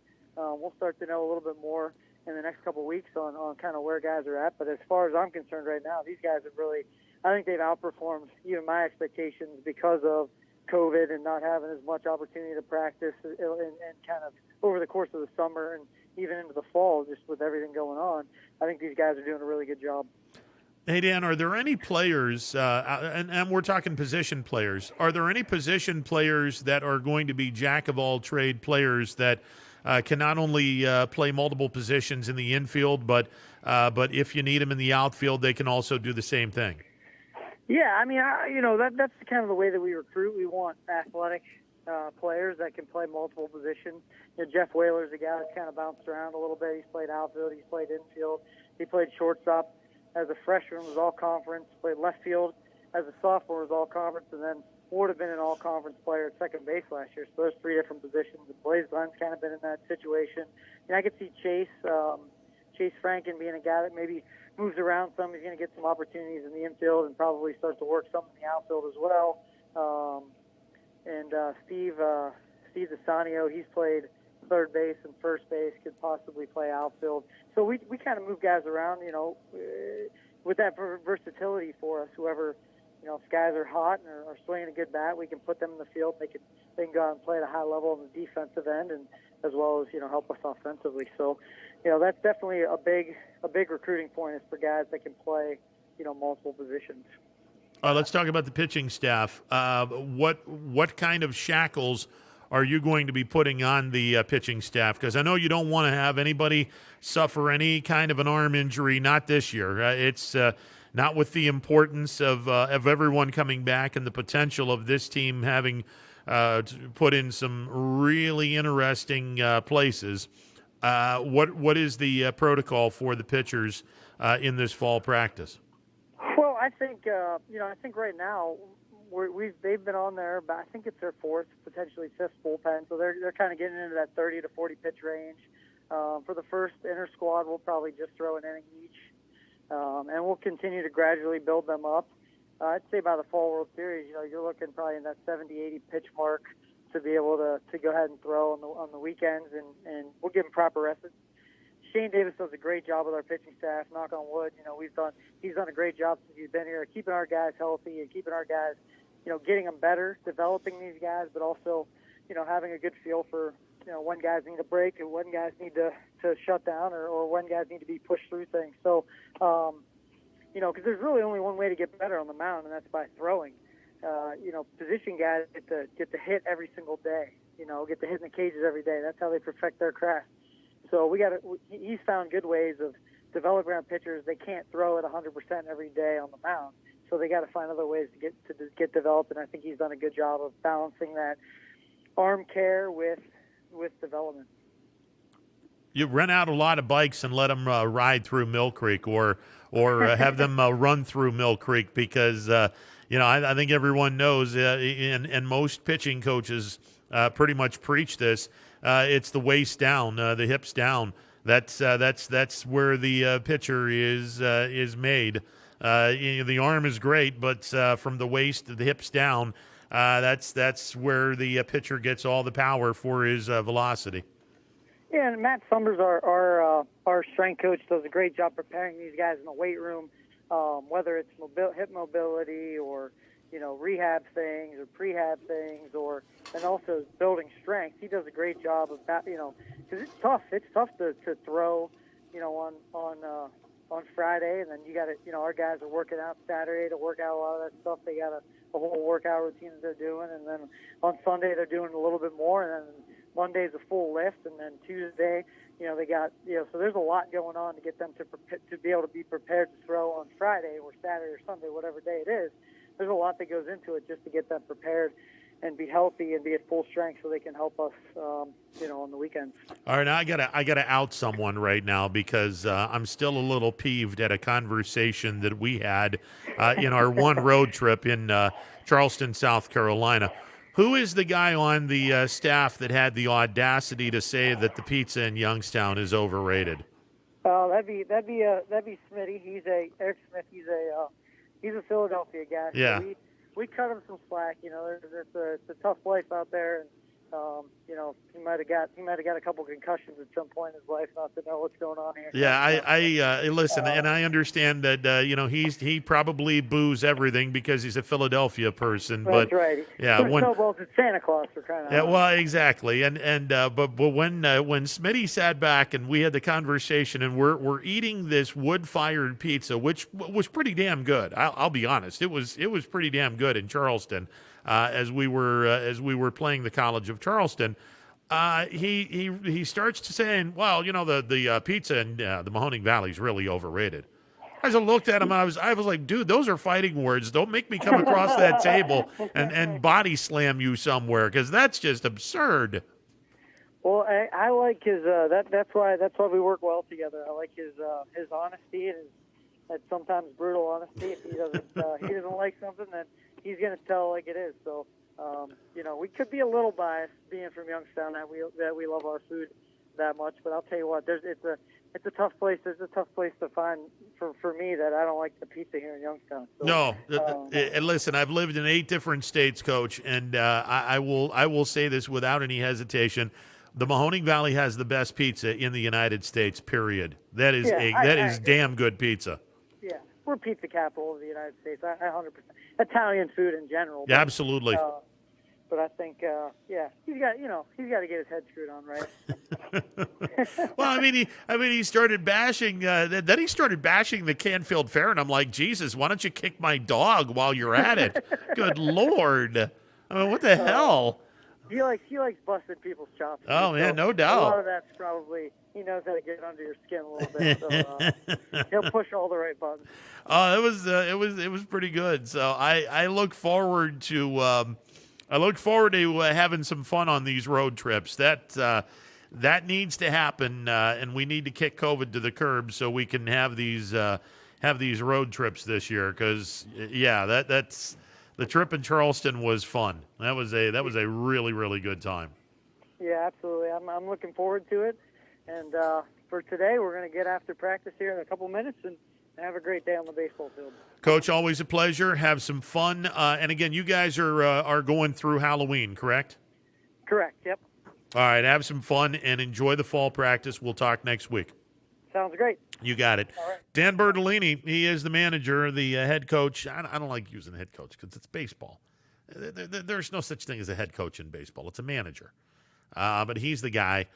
He runs the YSU baseball program. And, again, fall practice. And I said this in the noon hour. I will say it again. There is a storm a-brewing at Youngstown State University, a perfect storm, where the men's and women's basketball program, the men's baseball program, the women's softball program, the football program, and again, the football program being played in the spring. This winter into this spring and into the early summer, oh my goodness, this could be so much fun if you're a YSU Penguin fan. This could be a lot of fun. I'm just saying. All right, 330-886-0813. We'll take a timeout, be back with more. It is a Tuesday edition of Running Points. MP Vivo Heating and Air Conditioning Hotline open. 330-886-0813. Back in a bit. Hi, this is Tommy Clem, owner of WRS Insurance Solutions, reminding you that it is open enrollment for Medicare. Now through December 7th, those who qualify can visit our local independent agency by calling us at 330-953-3722 or visiting us at wrsinsurancesolutions.com to learn more. Good luck to all the student athletes in the Valley. Attention all football fans. If you can't see your team play, come and dine with us and watch it live at Boardman, Canfield, or Cortland. Or staying at home, we'll deliver right to your door. That's Coca's Pizza. We serve it hot. 2020 will be a season like we've never seen before, but 21 Sports and YSN will be there for every key moment. The plays, the players, and the stories that will headline this season. Delivered by 21 Sports and YSN. Planning a project around your home or rental property? Trust the electrical service to the local experts with 62 years of serving the Mahoning Valley. Joe Dickey Electric is your local go-to source for responsive, reliable residential electrical work. From everyday maintenance and repairs to new installations, electrical upgrades, and safety inspections, no job is too big or too small. Call Joe Dickey Electric today, 800-549-3976, or visit DickeyElectric.com. That's DickeyElectric.com. Myers Family Insurance knows the importance of a great team. Our team continues to grow to help you with your Medicare and retirement needs. The annual election period is here, so it's all hands on deck to make sure your plans still meet your needs for 2020. Call us today. You may find yourself in some difficulty this winter. Don't get whacked by high heating bills. Call Michael at MP Vivo Heating and Air Conditioning. Michael is a trusted friend who will be able to help you with many things, like getting a 95% high-efficiency furnace this winter from Rude. Michael relies on Rude, so should you. Call MP Vivo Heating and Air Conditioning for a free estimate, 330-259-0486, and take care of your heating and air situation. Baird Brothers remains your source for fine hardwood products. For the time being, we're open for customer pickup only on weekdays, 9 a.m. to 4 p.m. and Saturday from 9 a.m. till noon. Place your order online at BairdBrothers.com. Baird Brothers, for the place you love. Quality, customer service, and integrity. Those are the 4 words that have driven our success since 1957 at Joe Dickey Electric. Joe Dickey Electric is one Mahoning Valley landmark business that stays current with the requirements of our customers. Family owned and managed, we are an electrical contractor and energy solutions provider. Every member of our team adds to his or her skill set through ongoing training. Residential, commercial, industrial, automotive, and more. We keep ahead of the needs of our customers with a fleet of more than 50 vehicles and 24/7 emergency service, so you're never left in the dark. The 4M Company, being an architect and construction manager for over 40 years, has had the opportunity to use many different electrical businesses for our projects. The depth, quality, and knowledge and attention to detail displayed by Dickey Electric makes them stand out above all the rest. For state-of-the-art expertise and a timeless commitment to our customers, contact Joe Dickey Electric. We are everything electrical.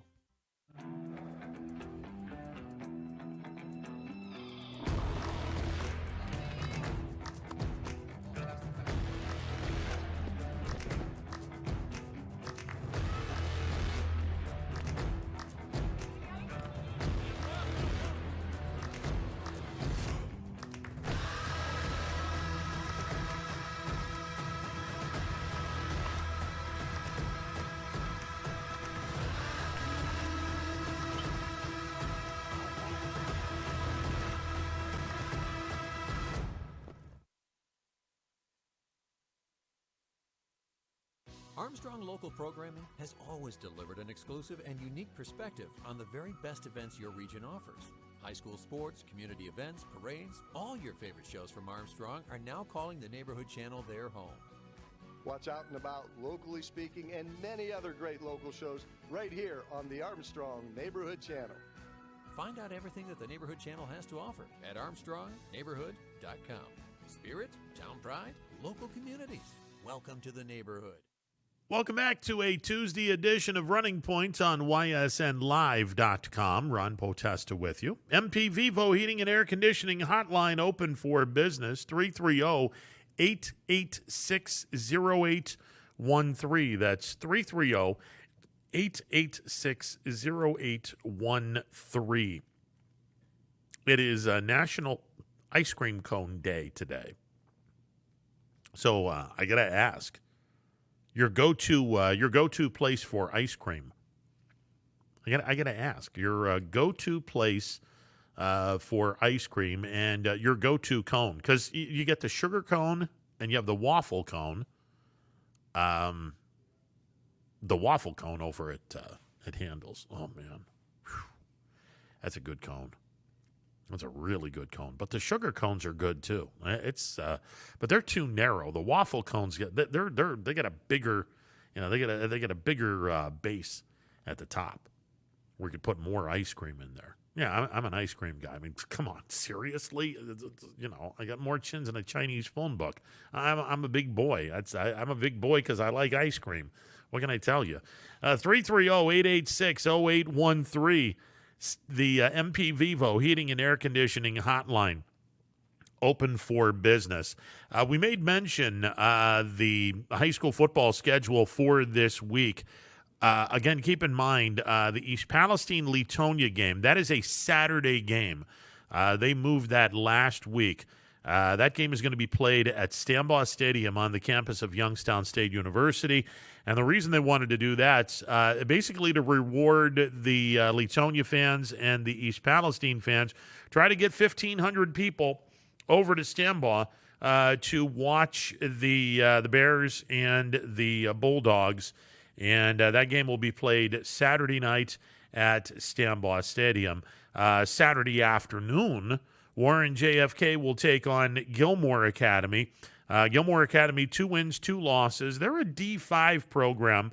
JFK coming off their first loss of the season to Garrettsville Garfield, who, by the way, will be playing Mogador. And, man, that's going to be a really good game. Mogador currently comes in ranked number 5 in Division 6, according to the Associated Press. And Garrettsville Garfield is currently ranked number 11 in Division 5. So we'll see what the G-men do against the Wildcats from Mogador, and we'll go from there. But Kennedy will try to get a victory on Saturday afternoon up at Gilmore Academy. That's in the suburbs of Cleveland. And again, the reason why Gilmore Academy does not have any lights, their football field is near a wildlife little thing, and the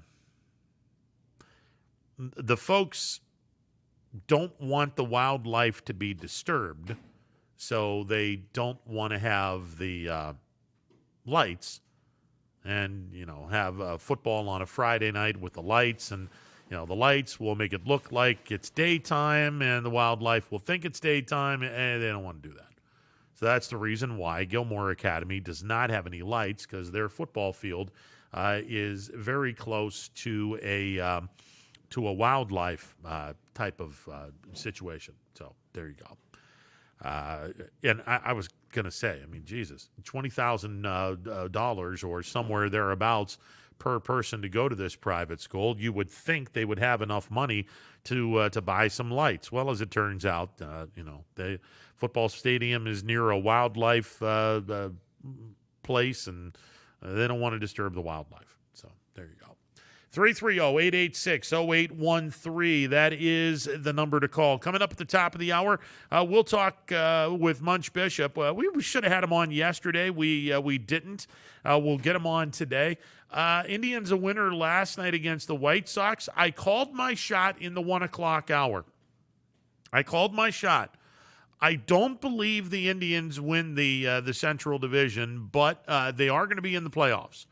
They haven't clinched yet, but all they need to do is win one game, or Seattle loses one game. I will call my shot. I did it in the 1 o'clock hour. I'll do it again. In 3 of the last 5 games, the Indians have scored 7 or more runs. This offense is starting to show signs of life. And I firmly believe that the offense the rest of the week is going to continue to show signs of life. Now, they're going to be going up against 2 really good pitchers tomorrow and Thursday, in Giolito and Dallas Keuchel, and specifically Dallas Keuchel. He is having a hell of a good year. But I really think that the Indians, their offense is showing signs of life, and I think that they will continue to hit the ball well. And I think this will continue right on into the playoffs. And I'm calling my shot. I did it in the 1 o'clock hour. If you weren't listening, I'm going to do it again. Earlier in the 1 o'clock hour. It might have been late in the 12 o'clock hour when I did this. Matter of fact, it was, because we had Doug Chapin on at the top of the hour, and we had Dan Bertolini on at 20 after. So we really haven't had an opportunity to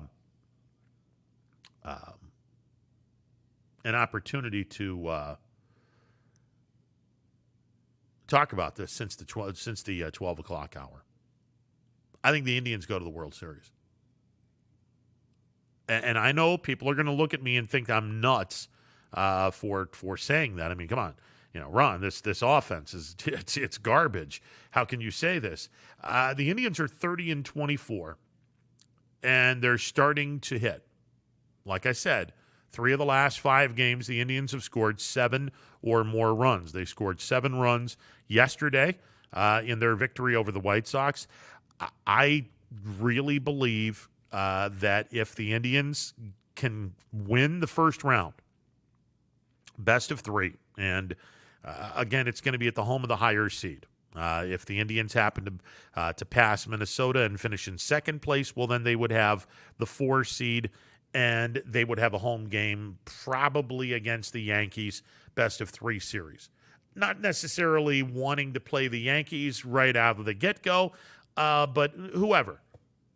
If the Indians can get past the first round, best of 3 at the home of the higher seed, the ALDS and the ALCS are going to be played in San Diego and Los Angeles. They have determined, and they did this last week, they determined that the playoffs are going to be on a neutral field. And the American League is going to have their games played in the National League ballparks of Dodger Stadium and Petco. Dodger Stadium and Petco have one thing in common. Actually, 2 things in common. Number 1, they're both in sunny, very gorgeous Southern California, which is insanely gorgeous this time of year. Number 2, more importantly, they are both pitchers' paradise. Wonderful places if you're a pitcher. There's a reason why you get great pitching in San Diego with the Padres and the Dodgers and whoever goes in and plays. It's because those 2 places are a pitcher's paradise. The Indians have really good pitching. So if you put really good pitching in a pitching paradise, my money's on the pitching. And the Indians have the best pitching. So my money's on the Indians. And I'm not saying they're going to win the World Series, but I'm calling my shot right now and saying the Indians are going to the World Series. And I know people are going to say, look at me like I'm crazy. I get that. All right, it wouldn't be the first time. Sure as hell won't be the last time. I get it. I'm just telling you right now, I have a sneaking suspicion, much like I did in 2016 when the Indians were having to go up against a really good Boston team and then a really good Toronto team to get out of the American League. And I said, no worries, they're going to clobber both, and they clobbered both. I really believe this team, as long as the offense continues to percolate, and it's starting to, took them a while, but it's starting to, I honestly believe this team is going to surprise the hell out of everyone and go to the World Series. And again, the odds, what was it? 14-1. 14-1 odds to win the American League and 22-1 odds to win the World Series. I'll take the 14-1 odds and laugh all the way to the bank.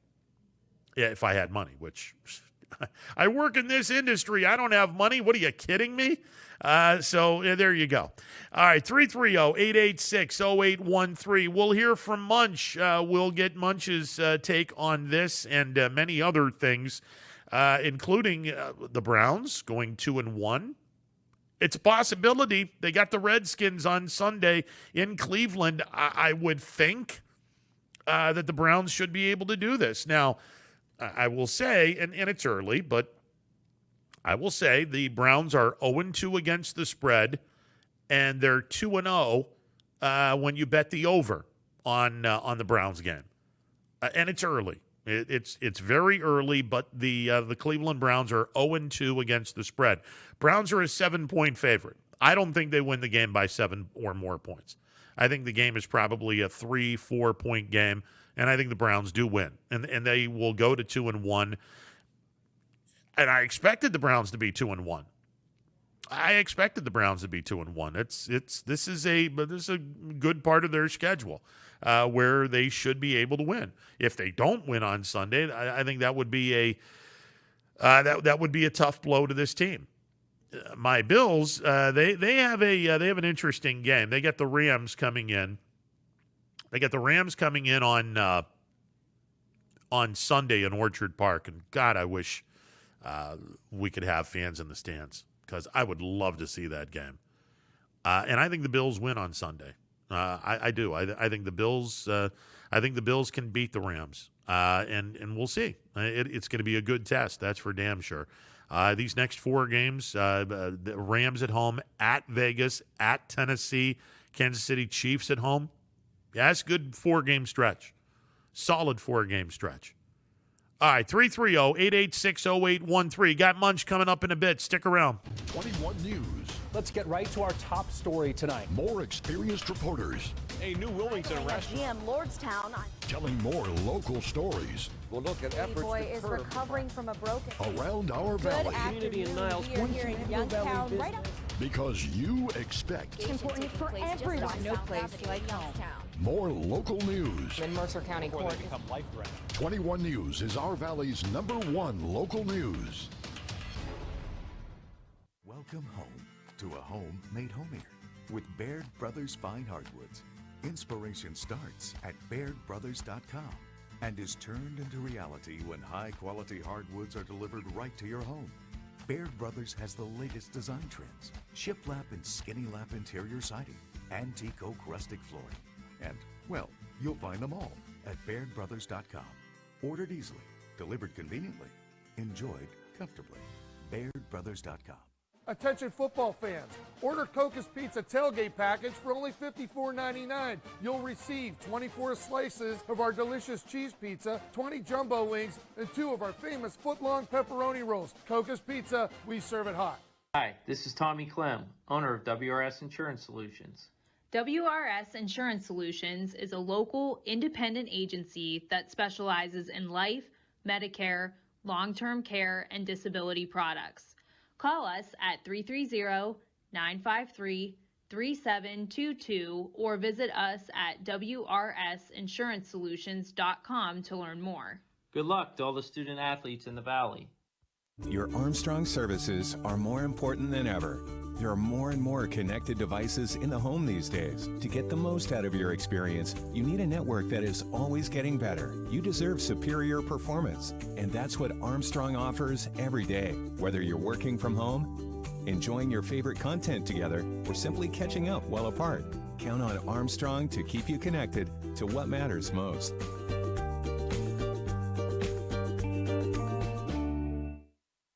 Welcome back to a Tuesday edition of Running Point on ysnlive.com.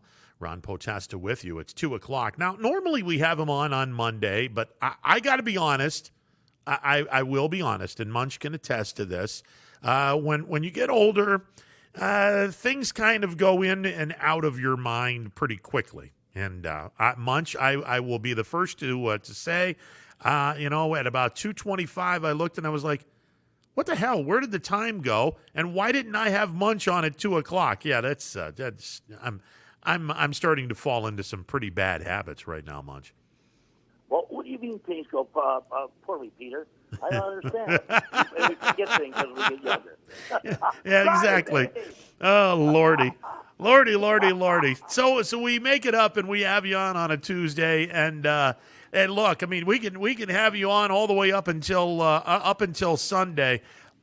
Great win for the Browns on Thursday night, and listen, I understand it was the Bengals and it's expected, but isn't it fun when you have a really good running attack and that just sets up the dangerous play action and just makes Baker Mayfield that much better of a quarterback? Brother, 100-fold. Here's the thing. I'm going to give more credit to anyone than I can't give more credit to anyone than Stefanski. Here's why.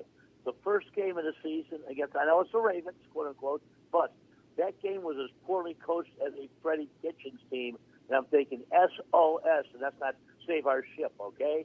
But then the coaching staff was able to change the narrative, as they like to say, and they did it in a big way. But bro, think about this. There were a few years that when Browns were trying to run the play action, when there was running back by committee, the committee was Willis McGahee, who needed a walker, and some other guys. Think about this, Ronnie. We're playing linebacker or safety, say, and they're running play action. You know what I'm saying to you? Yeah. Ronnie, freaking let him give the guy the ball in the backfield. Give him the ball. We can run up 20 yards and tackle him still at the line of scrimmage. When it's a viable thing, man, you'll freeze those linebackers. You'll freeze those. You'll even freeze the cornerback that may be coming in to help stop the run for a split second, and that's all the receiver needs. It was a thing of beauty, bro. And you know what? I always say this to folks, too, and you heard it, too. But it was the Bengals. Would you rather lose to the Bengals? Because we have a habit of doing that, especially the last games of the year. Oh, no question. And look, Cincinnati will definitely want payback later in the season when they play the Browns. But for right now, and I said at the beginning of the year, you looked at the schedule. If the Browns aren't 2-1 after 3 games, there's something seriously wrong here because the Redskins they don't have anything to write home about. Ron Rivera is a really good coach, but he doesn't have the chickens to make chicken soup. So I anticipate the Browns to be 2-1 after 3 games. However, I think it's going to be a closer game than one would expect. I don't think the Browns cover, but I do think the Browns get away with a victory.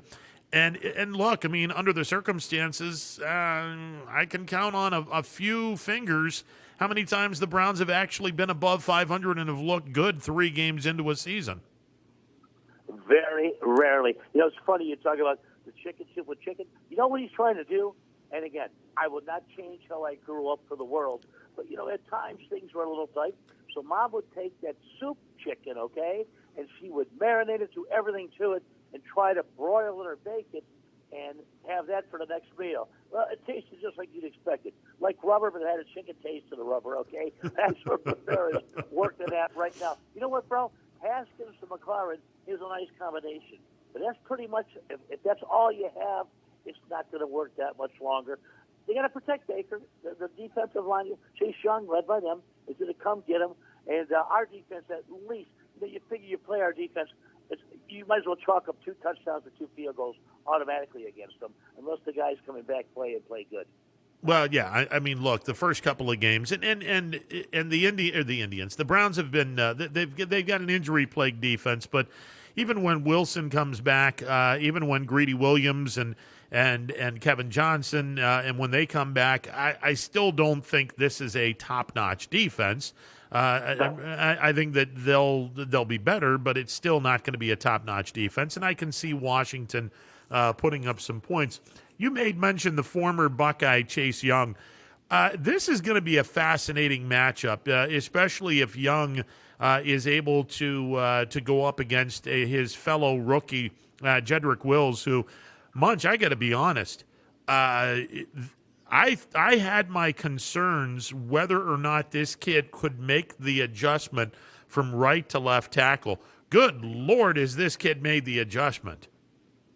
And, I'll tell you this, Sam Hubbard has really, really picked up his game in a big way for the Bengals. He was going against Hubbard most of the game. Bro, you know what? I know it's different sidesteps and things like that, but the thing I was always counting on, he was guarding Tua's blind side in college, and now he's guarding Baker's blind side. There is something there to go along with it. Remember years ago, the Browns got a left tackle, Kevin Schaefer from Atlanta. They go, we got our left tackle. I'm like, wait a minute, no you don't, because Michael Vick is lefty. So he wasn't protecting his blind side, which means you got to push people out a little bit further or take them down to the line of scrimmage. Yeah, Ronnie, you hit it on the head. Willis was everything that we could have asked for in that second game. So let's make sure he continues that learning curve going upward. Yeah, and this will be a fascinating matchup, especially if Chase Young is going to be on Will's side. I think that will be a tremendous test and a glimpse into the future of a few years down the road, two potential elite linemen going at each other. Dude, you know what? Isn't it fun? And we like to see some of the guys who have been around for a bit. And I'll be the first to tell you, right now, the way our linebackers have played, Clay Matthews, the third or whatever number he is, junior, in the middle of that defensive, because Goodson's sure not roaming the field from sideline to sideline. Yeah, you like seeing some of those vets have stability. But, Ronnie, for how you're getting hit, et cetera, it is a younger man's game. There's no doubt. And I like seeing the kids fly around, especially since I am your resident Buckeye honk, homer, and shill. I like seeing those guys flying around. Oh, no doubt. And Chase Young will he'll most definitely have a warm reception from what little Cleveland fans will be allowed in the stadium. And yeah, I mean, Munch, that brings up something, and obviously we're trying to be very cautious, but. Man, this game, Buckeye fans would love to be at this game just to see what Chase Young is like as a pro. I know as a Bills fan, oh, my Lord, would I love to be in Orchard Park Sunday when the Bills take on the Rams. That's a marquee matchup. And, yes. Unfortunately, we have little to no fans, and it stinks. For a question for you, and again, to me, there's only one problem with the Bills. They can overcome it, and that's your offensive coordinator, Brian Daboll. Will they continue to win in spite of him? Well, and I made the comment on Sunday because I have a Twitter account and I got a bunch of Bills fans that are following me, and I made the comment that Daboll's one of those guys that does not release authority or doesn't release the reins until a quarterback has proven without a shadow of a doubt that he's ready to take the next step. And I think you saw in the second half Daboll trying to release the reins a little bit. Josh Allen had an unbelievable game on Sunday against Miami, and he let Allen throw the ball downfield, and Allen was more than happy to put up over 400 yards against Miami. So I'll be real curious to see if he loosens or lets the reins go and says, Josh, go out, do what you do, and let's see what this offense can do. Ronnie, is Diggs reminiscent of some of the great wide-out deep threats the Bills have had in the past? Man, I know he's a diva. Listen, I know he's a diva. Oh, and he hasn't bitched about anything yet. As a matter of fact, in the first half, John Brown, who had 1,000-yard receiving yards last year for the Bills, he wasn't getting much touches, and he got on the Dable's headset. He ripped it out of his hands, and told the folks upstairs, keep giving the ball to Diggs. He's having an unbelievable game. Keep giving the ball to Diggs. And in the second half, Diggs grabbed the headset and said, No. Now let's give the ball to John Brown, and let's give it to our possession receiver, and let's make these guys sweat a little bit. So it was really cool to see these guys all working in unison. Now it's 2 games in. Let's see what happens if Josh Allen has a reverting back to rookie and second year, and he doesn't do something that Diggs likes. We'll see what kind of demeanor Diggs has, because he has a tendency to be a bit of a diva. But to answer your question, Munch, James Lofton, and he was getting long in the tooth. Reed? Andre Reed was more of a possession receiver who could occasionally get deep. Diggs reminds me a little bit of Lofton, but he's in his prime. Okay. Yeah, he's in his prime, though. He just told me, too, the incident with the headsets and the players saying, you know what that is? That is a hallmark of a winning football team. And like you said, sometimes these guys can blow up in a second because I'm so-and-so and I'm a wide receiver, and I change my gloves every play because I want them to look nice and clean and fresh. That is the hallmark of a winning team, bro. You've got to be excited. No, I am. And McDermott he's paid his dues, and I think that this 4-game stretch they have, they get the Rams in Buffalo. They'll go to Vegas. They'll go to Tennessee, and Kansas City comes to Buffalo. That's a good 4-game stretch. So we'll see what these boys are made of in these next 4 games. How much fun is that going to be? And, again, say, well, about your Browns fan, yes, I am. But put it this way. Cleveland and Buffalo, same city, just different parts of the lake, okay? People that want to drink cheap whiskey, drink beer, maybe get in a fight on occasion, and love their football team. There you go. I mean, it's like they're first cousins or something. They're in the same family tree, and I would add Pittsburgh too, but that's kind of the family that you want to beat the hell out of every day. So right. Hey, let me ask you. We're going to switch over to baseball, and okay. Look, last night was a lot of fun. It was Ramirez continues his torrid pace. Santana finally got off his backside and did something. Naylor had 3 hits last night. And Munch, I did some investigating. This is the 3rd time in the last 5 games that the Indians have scored 7 or more runs. And based on that, if this offense continues to percolate, and I called my shot in the noon hour, I think the Indians are a World Series team if this offense continues to percolate. Because, again, if they get out of the first round, you go to the ALDS and ALCS, those games are going to be played either in Dodger Stadium or Petco Park in the DS, and Petco Park in the ALCS. Those are pitchers' ballparks, Munch. If you've got the best pitching staff in baseball and you're pitching in a pitcher's paradise, I'm gonna bet all my money on the pitchers. You have to do it. You know something else, Ryan, to tie into that is that the 7 runs is nice. The 0 or 1, which is going to happen on occasion, just there shouldn't be as many. For Indians, it's been occasions plural this year. But by golly, put 4 on the board, and I'm happy. Unless you're playing the White Sox. The White Sox remind me of the 95 Indians, where 1 through 8 could hit home runs, and the 9th guy is going to hit 300. That's the kind of team there. Bro, tell me you weren't scared last night in 19. I mean, Hand faced the number 9 hitter, Madrigal, who's only hitting 335, and then he had 1, 2, 3, and 4. That's not an easy road to hoe, as I use that for the second time, and he got out of that in a big way. Well, listen, when he had Abreu up as the tying run at the plate, I was chewing my what was my nails. I was starting to chew skin. That just look, and it's not with Hand. Hand has been brilliant this year. As I quickly knock on wood, it's that White Sox lineup. Oh my God, can they hit? Right. It's crazy how good they can hit, and man, can you imagine if the Indians had their pitching, the Indians pitching with the White Sox hitting? Probably, it would be illegal. I guess that would be, like I said, the 95 team with this pitching staff. It would just be crazy. Oof. It's going to be fun, Ronnie, down the stretch. And it's going to be fun, too, seeing who else gets in. I mean, Blue Jays, a lot of fun, young guys. And I'll tell you this, if you're playing Tampa Bay, I abhor their ballpark. And we won't have to worry about that. We won't be going there. These guys put runs on the board. You know that? Yeah, and one of the other reasons why I love the Indians in an ALDS or an ALCS, and again, they have to get out of the first round.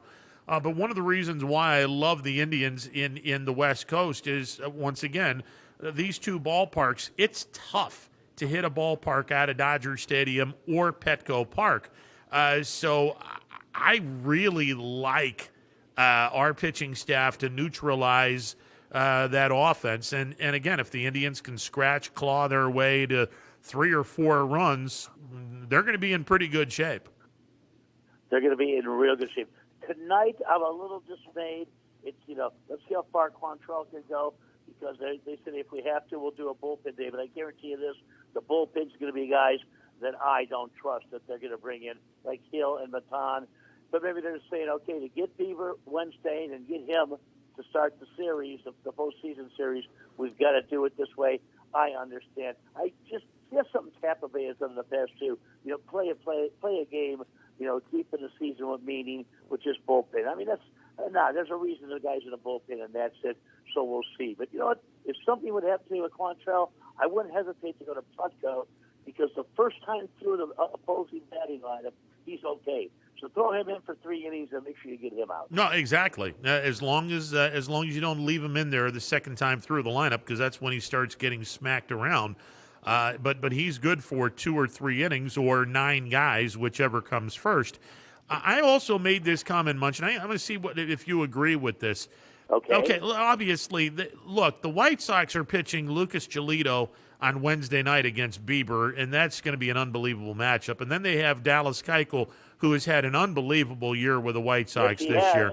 So it's not like the White Sox are going to be throwing chopped liver against the Indians' final 2 games of the series. But if the Indians win tonight, you're down 3.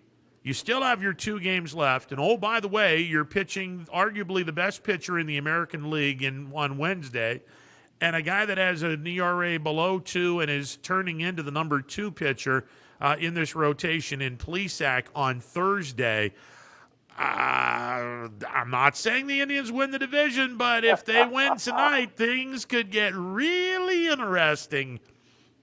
And it'd be nice to see him win that division, because it does pay some dividends down the stretch. I'm with 100%, Ronnie, tonight. And put it this way, White Sox aren't going all out either with Ronaldo Lopez. If you want to face a guy when you're unsure who's pitching for you, throw the best guy in their rotation to face. That's it. Absolutely. And I think it's going to be a bullpen game for both teams. And, okay, that's all well and good. And then, they're going to throw their best 2 at the Indians Wednesday and Thursday. Tribe's going to throw their best 2 at the White Sox Wednesday and Thursday. Welcome to playoff baseball, albeit 5 days early. Brother, I'll be chewing my nails. Yes, that guy only has 7 to chew, Ronnie. I was nervous last night. Hey, are you doing anything pregame or postgame on the flagship? Yeah, you know what? On the weekend, I've got the pregames, the Tribe Insider, plus Browns, Best Browns coverage. So that'll be like 9 to 1, and we've segued right into the Indians. And during the week, they'll just the 6 to 9 on Fox Sports 1350, The Gambler. There you go. And are you guys still at the Jack Casino on Sunday mornings? No, brother. We are sequestered again. Thank you, COVID-19. Oh, man. I'm with you, bro. Hopefully, let's just hope next time around, and I'm talking for baseball season, next year football, and not only so much this year way, it goes by quickly, is that we're all back to normal. there is some more normalcy, though, when you can flick on the TV, and see, wait a minute, Thursday night, Indians are playing, Browns are playing. Oh, there's NBA, there's NHL. I can dig that. No, definitely, and I'm having a blast watching the hockey up in Edmonton, watching the NBA, and all four sports going at the same time. I mean, this is pretty cool. And your beloved Buckeyes will be starting the college football season before we know it. So there you go. 24th against Nebraska. Ronnie, take care, buddy boy. Brother, you as well. Munch Bishop, you can hear him every Monday. Normally, it's Monday. I completely lost my mind on Monday at 2 o'clock. Like I said, when you're getting older, stuff goes in one ear, out the other. It is what it is. I mean, it sucks to get old. I got to write stuff down. That's all there is to it. I got to start writing stuff down. All right, 330-886-0813.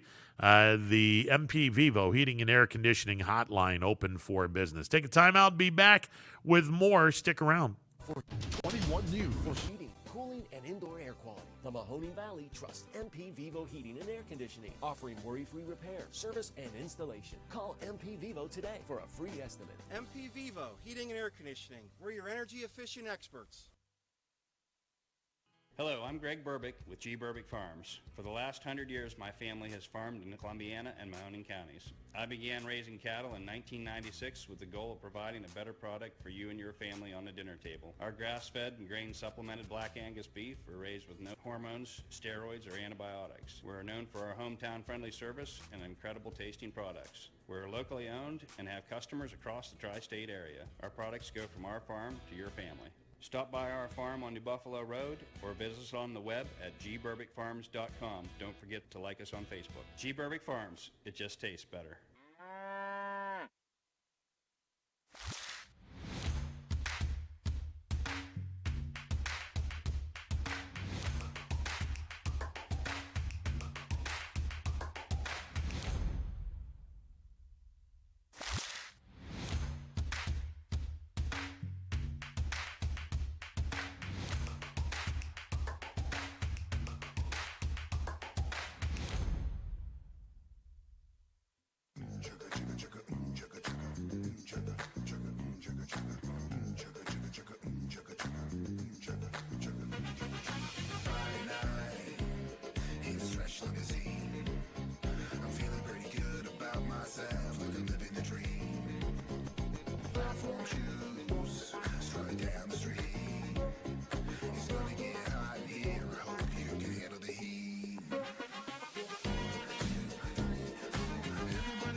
To help you with your Medicare needs. Myers Family Insurance looks forward to helping you now for years to come. So call our family today and remind them how cute we are. Myers Family Insurance continues to be the area's resource for all your Medicare and retirement needs. Call today, 330-286-3044. It's storm season. I think we're under the gun for some heavy storms over the next couple of hours. And Storm Tracker 21 is ready. This is probably the one we're keeping a closer eye on. On air. And locally, we're going to have a lot of eyes on our area. Online. All right, let's talk high-risk futurecast and the timing of this weather. On social media and on our app. Rain will come and go tomorrow. There'll be some dry intervals. Stay ready with Storm Tracker 21. The severe weather threat now through around sunset this evening. Hi, I'm Colin Chupa. And I'm Kelsey Clem from K-Squared Marketing. Our boutique marketing firm specializes in media planning and buying, public relations, event marketing strategies, and strategic sponsorships. We can integrate our services with your existing game plan, or we can be your entire marketing team. Your goals, our game plan. Let's win together. Call K-Squared Marketing at 330-623-2730 or visit ksquared.marketing to learn more. Hi everyone, this is DJ Yoakley with Your Sports Network. We appreciate your support of YSN and welcome you to the YSN family. Our broadcast streams are brought to you live at no cost to you by sponsors that are local to this community. Without the vision and generosity of our sponsors and partners, we would not be able to bring this game to you today. So please support the great businesses and leaders that are making this game possible. And if you're a business in need of great advertising and sponsorship opportunities, feel free to head over to our site for more information on the right fit for you. We are local, we are loyal, and we are live. We are YSN. Ah, the details. Baird Brothers Fine Hardwoods is one fine ride. Perfect cornering, superb handling, sporty and stylish, power to spare, plus awesome mileage. Yeah, jaw-droppingly beautiful lines and well-appointed with luxurious trim. Put more oomph in your life and start beholding the molding. Find your home's fine hardwood at BairdBrothers.com. No matter what the weather, be prepared with a reliable, efficient Rude gas furnace or air conditioner from MP Vivo Heating and Air Conditioning. Call your energy-efficient expert, MP Vivo, today for a free estimate. Here at MP Vivo, we rely on Rude, and so should you. Welcome back to a Tuesday edition of Running Point on YSNLive.com. Ron Potesta with you on this absolutely gorgeous Tuesday afternoon. First day of autumn. Indeed, summer is gone. Here comes fall. And I've said this. This particular stretch, from now till, let's say, the second week of October, 2, 3, maybe teetering on the fourth week. Just depends on what kind of winter we're going to have. But there's a 3-week period where the weather is just absolutely perfect. You have the temps in the mid-70s after a cool start. You know, the temperatures are in the 40s and sometimes even in the upper 30s. I mean, when I got up this morning and I was out and about at about 6:30 this morning, it was chilly. I didn't get outside and it was in the mid-40s, low 40s. It was chilly, but it was cool. I mean, it was literally cool. But I knew, hey man, we're going to be banging low mid 70s, and this is going to be just absolutely gorgeous weather. Oh, please, this is just really, really nice weather. And we had Dan Bertolini on in the 1 o'clock hour. This the kind of weather where you definitely want to play your fall ball, get the practices in, get as much work in as humanly possible, and take advantage of the absolutely perfect weather conditions. And that's what's going on right now. And it's a great stretch of weather that we're going to have, and it's going to go all the way through into the weekend. So if you're playing on Friday night, it's going to be a perfect night for football. And it might get a little chilly toward the latter stages of the football game. And you might see your own breath. That's all cool. But it's going to be a beautiful, beautiful night for high school football. And again, week 5 of a COVID-shortened 6-week NFL, 6-week high school football season with the playoffs looming. And again, after this week, I want to say the coaches can start voting on the top teams in their region on Monday, and Monday and Tuesday, and I believe Wednesday is the cutoff day, and then the OHSAA gets the results, and they tabulate the numbers, and then they seed everyone. And then by October the 1st, which is next Thursday, one day before the final regular season game for most of the people. I mean, there may be a couple of Thursday games across the state of Ohio next week. But for most of the state, next Friday night, by the time we are playing next Friday, we're going to know the first round matchups. So I'm looking forward to that. I know I do the games for Crestview. The Rebels are 3-1 this year. They'll be playing winless Newton Falls at Crestview, final home game of the regular season. And then the following week, they're going to go to Liberty to take on the Liberty Leopards. So by next Friday night, when Crestview goes to Liberty, we're going to know who the Rebels are playing. We're going to know who everybody is playing in week 1 of the high school football playoffs. And again, the high school football playoffs will be Friday and Saturday, October the 2nd. October the 9th and 10th. 2nd and 3rd is the final week of the regular season. October the 9th and October the 10th will be week 1 of the postseason. Now, you're supposed to go 5 weeks to determine who the regional champion is, and then the state semifinals are week 6. State championship game is week 7. So you will crown a regional champion Friday, November the 6th, and Saturday, November the 7th, and crown a state champion Friday, November the 20th, and Saturday, November the 21st. And for those wondering, that is the week before Thanksgiving. That's the week before Thanksgiving. Football season will officially be done in high school football in the state of Ohio will officially be done on Saturday night, November the 21st. And the basketball season will begin Thanksgiving weekend. That's when the basketball season begins.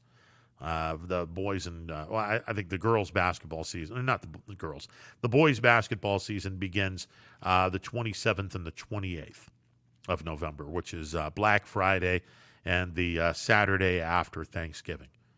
And then we'll have a 22-game season, or at least, knock on wood, we have a 22-game season. So, yeah, this week is week number 5 of the high school football season. Friday, September 25th, 2 games on Saturday, September the 26th, and then we will have the final regular season week, again, Friday, October 2nd, Saturday, October 3rd. The pairings for the playoffs, the pairings for the playoffs will be announced on Thursday, October the 1st, and there could very well be a number of teams in this area having a bye week in week number 7. If they're a high seed, then they're going to get rewarded. They will get rewarded with a bye, and they would go into the 8th week of the football season and into the field of 16. And again, how they're going to do this, Doug Chapin explained it, and they're going to have to get very original with this. They being the OHSAA and those that are in charge of the tournament. They're going to have to get very original with this, and hopefully they do. But after the first week of the postseason, everyone should be down to the final 16 teams in divisions 2 through 7. Everyone should be down to the final 16 teams, divisions 2 through 7. Division 1, you already have 16 teams. So I don't know what they're going to do with Division I because they're already at that stage. So they may have everyone take a week off in Division I and get ready for the field of 16. So everyone is on the even playing field, and not only that, everyone is in the same position, because if Division I is a week ahead, then what are you doing? Are you playing the state championship game 1 week earlier in Division I? That doesn't make any sense.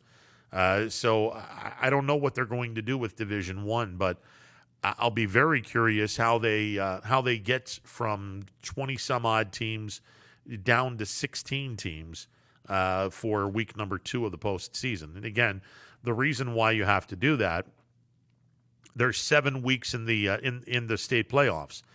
Well, in order for that to work, you have to get week 1, you have to get to 16 teams, because the math would be 16 to 8 in week 2 of the playoffs, 8 teams to 4 teams in week 3 of the playoffs, 4 to 2 regional teams or 2 teams in your region in the 4th week of the playoffs, regional championship game week number 5, state semifinals week number 6, state championship game week number 7.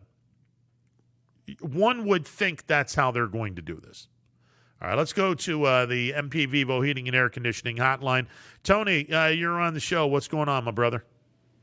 You said Division I is down to 16 teams. Yeah. Did some teams drop out already? Well, no, they're at 16 in each region, so they're already where they're supposed to be. I don't think they are. I think they're at 67 total teams. Okay, then that would, 67 divided by 4 is a little over 16. Okay, then there's going to have to be a play-in game somewhere. They're 3 teams heavy. If they were able to drop 3, one region has 16. Yeah, and then the other 3 regions have 17. Yeah, if they were to lose one in each of those 3 regions, and they may go to the schools and ask them. I don't know how they do that politely, but uninvite them. But then you'd have one less week in the playoffs, and they're talking about pulling the playoffs in. So Division I plays leads the playoff week, doesn't end the playoff week.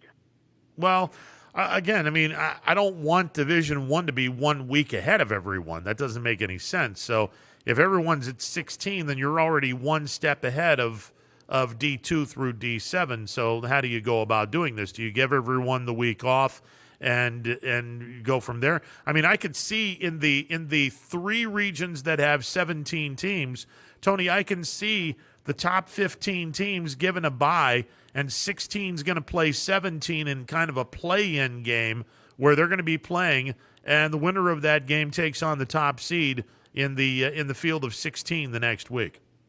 Yeah, it's pretty simple math. It's just simple algebra. You take 32 and then subtract the total number of teams in the region, and that'll tell you how many teams get a bye.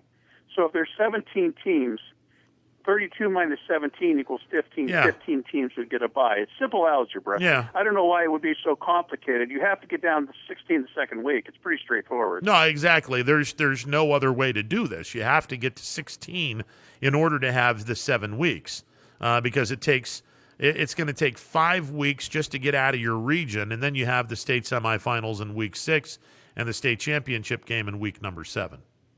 Yeah, but no, if I'm a coach, if I'm a Division I coach, I want my kids to heal up for a week. I want them to get fresh, get their legs under them, and heal up before we start this grind, this next run, this next 6-week run. But I heard speculation. I saw speculation from a reliable source, I thought, and that if they got under 64, that they were going to try to finish 1 week before the rest of the teams did. Interesting. Well, I would hope that that's not the case, because, again, I don't think you lose anything. I think you heighten to have the Division I championship. I think you kind of heighten interest in the whole process. I think So yeah, but then you're renting out the stadium in which you're going to be using for 2 straight weekends, and that's going to run into some pretty big bucks. I mean, if you're and I'm assuming that all of these games are going to be in Canton. I also read speculation that they may not end up there. They only need if they keep the same requirements, they only need a 10,000 seat facility to max it out at 1,500 people. Yeah, that's true. I mean, if you're going to go in that direction, if they're going to continue with the rules and you have the the 1,500 seats or the 1,500 people in the state championship, boy, that would suck. But again, welcome to the COVID world. So there you go. Yeah, it's interesting.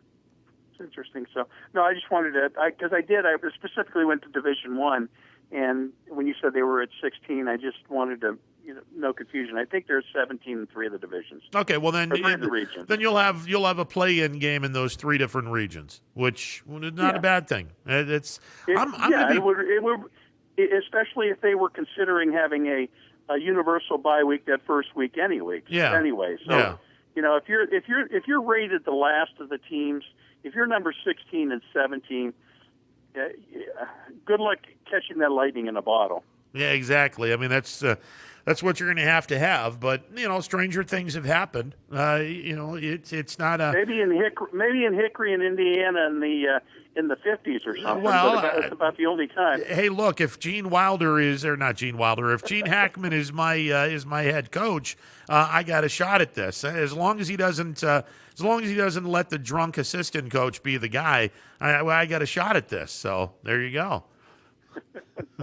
too many obscure references. Not so obscure, I guess. Yeah. Well, here's the question that I want to ask: how can Barbara Hershey go from such a mean-spirited person who shot Roy Hobbs and damn near killed him in The Natural to be this wholesome, wonderful human being who's the love interest of Gene Hackman in Hoosiers? How in the world does this happen? Well, I guess if you're looking for dichotomies, how could you go from being Robert Redford's love interest to Gene Hackman's love interest, right? Well, this is true. Yeah, that's the other way of looking at that. So, yeah, this is definitely true. Okay, well, that's all I had. I just decided to get these things going on. Some really interesting regions. That region, that Division III region locally again, the more I look at it, that is a brutal. It is it's a fun region. Yeah, there's no two ways about that. And if all those teams hold, they will only have 5 buys the first week. Yeah. So they have 27 teams signed up right now. Again, everybody will know after this Thursday when teams back out. So. Well, and I mean, look at the amount of teams and the great teams that are in this. I mean, Steubenville is in this, Chardon is in this, Canfield is in this. It is New Philadelphia and Akron St. V, both in this as well. Or did New Philadelphia go to the other? No, they're in it. Yeah, that's a loaded and Dover Hubbard and Dover and New Philadelphia and so Hubbard and man, that's a loaded region. That is don't underestimate. By the way, don't the first few rounds don't underestimate Niles. I'm sure that they're not loaded for bear, but they did put 300 yards up rushing against, if I'm not mistaken, against South Range. And I'm a big proponent of South Range. I think they have the physicality to make a run in Division. What are they, 5? Yeah, unfortunately, nobody's beating Kirtland in that region. It's Kirtland's highly ranked all over the place. Yeah, that team is so good. It's scary, that's another. Locally, I think that's another a region. South Range, Crestview, both playing some really good football. But you got Kirtland in that region. You've got what's the Akron Manchester is in that region. Garrettsville Garfield is in that region. So that's don't underestimate them, and they are always a physical team. Garrettsville Garfield. Yes. So yeah, that game against Garrettsville Garfield's playing Mogador in Mogador this week. That is going to be a fun game to watch because Mogador is one of the best teams in D6 and clearly after what Garfield did on Friday night against JFK, they're a pretty solid football team. No two ways I don't about think it. Garfield's sneaking up. I don't think Garfield's sneaking up on anybody though. No. Because I think it's the last few years they've had some really solid programs. Yeah, that's a good if team. If I'm not mistaken, and I don't have it in front of me, but I think they knocked off Mogador and Rootstown both last year, and Rootstown was really good last year. Rootstown has some issues this year. The coach retired recently because of a falling out on disciplinary actions that he wanted to enforce. The school board overrode him, and he retired. Great retirement on ethics, by the way. But Rootstown's having trouble this year, so you can't really grade them on how people do against Rootstown right now. Yeah, they're struggling this year, which normally they don't, but again they're struggling. Now Garrettsville Garfield lost to Mogador last year 39-21, but they did beat Rootstown 38-25 in the regular season. Rootstown was pretty physical. They played one of your local teams down there and beat them up pretty good, didn't they? Yeah, they did. They definitely did. So. Yeah, that's Garrettsville Garfield's not going to sneak up on anyone this year for sure. Yeah, and that Division 4, that's a good division too. Yeah, Region 13. Oh my gosh, it's when I looked down through that, because I do have an interest in one of the teams out of the Akron area, only because I just get these weird associations. But Northwest out of Canal Fulton. Yeah. Oh my! And they're seeing state recognition now because they're just running away with games. They're just dominating games. Now you don't know. Let me tell you what. Their quarterback, who was the backup quarterback at Hoban, made the decision 2 years ago to leave Hoban and go back to his home district, so he didn't have to sit out. So he could play with his 2-year younger brother, who's a receiver. And but this kid is. I would compare him. People want to this Bo Brungard down in Springfield. Yep. Really good athlete. Not just a football player, because I think he's a really good baseball player. Yeah, maybe a better baseball player than he is a football player. Pretty solid basketball player, too. Okay. Yeah. But a really good athlete. And that's the way this Jordan Mick is. So you like seeing kids like that who are a little bit maybe undersized. I think Jordan Mick may be 5'11", and he'll get a D1 scholarship in baseball. He's a great receiver and a great contact hitter, so he'll go somewhere. But he brought he was the quarterback who quarterbacked that team when the Hoban team when they beat Ignatius for the first time, and it was a monumental win in their program to go up and beat Ignatius at Ignatius, and he was the quarterback filling in for the quarterback who had sat out. So you know what? Honestly, he's probably a better quarterback than the Hoban kid right now. So. They've got a really good quarterback. Well, there's a lot of good teams in this region. You got Northwest, you've got Field, West Branch, obviously. Perry's a good team. Beaver Local. Don't forget about Ursuline. Navarre Fairless is in there. Poland is in there. Canton South, and I don't think a lot of people are talking about Canton South, mainly because their schedule. They shut out St. Thomas Aquinas. They beat Salem, and they've beaten a couple of winless teams in Minerva and Alliance. These next two games, they play Marlington this week, and they play West Branch the following week. If Canton South wins both of those games, then you could be looking at a team that is going to be a force to be reckoned with as well. But unfortunately, Canton South has not played a really good team as of yet. Now, Perry has a super running back. He's a 4-year starter, started as a freshman up there. Big bruiser. He's maybe 220 pounds, maybe 5'10", but with great speed and great agility also. Now, Girard saw him twice. No, they saw him twice at least. Yeah. The one game they lost and then the game they won. But the kid's a really good athlete. Let me ask you about Poland, because you don't get to follow these teams too closely now. They're still a big physical team, I would assume, right? Oh, God, yeah. Yeah, and look, they got the loss that they probably needed to wake themselves up, because since that loss, They've beaten Niles 34-7. They've beaten Girard 33-14. They beat Lakeview 44-6. They play an undefeated Hubbard team this week, and they'll finish against Struthers, and then go to the playoffs. So, I mean, if Poland wins these final two remember games, we did discuss. Poland got a little bit late of a jump on the season this year because I think they were shut down 10 days or 14 days. The whole athletic program. So they didn't hit. They would have had to hit the ground running, and it's hard to do that. So maybe they're playing themselves into some condition and playing themselves into some, technical prowess there. But I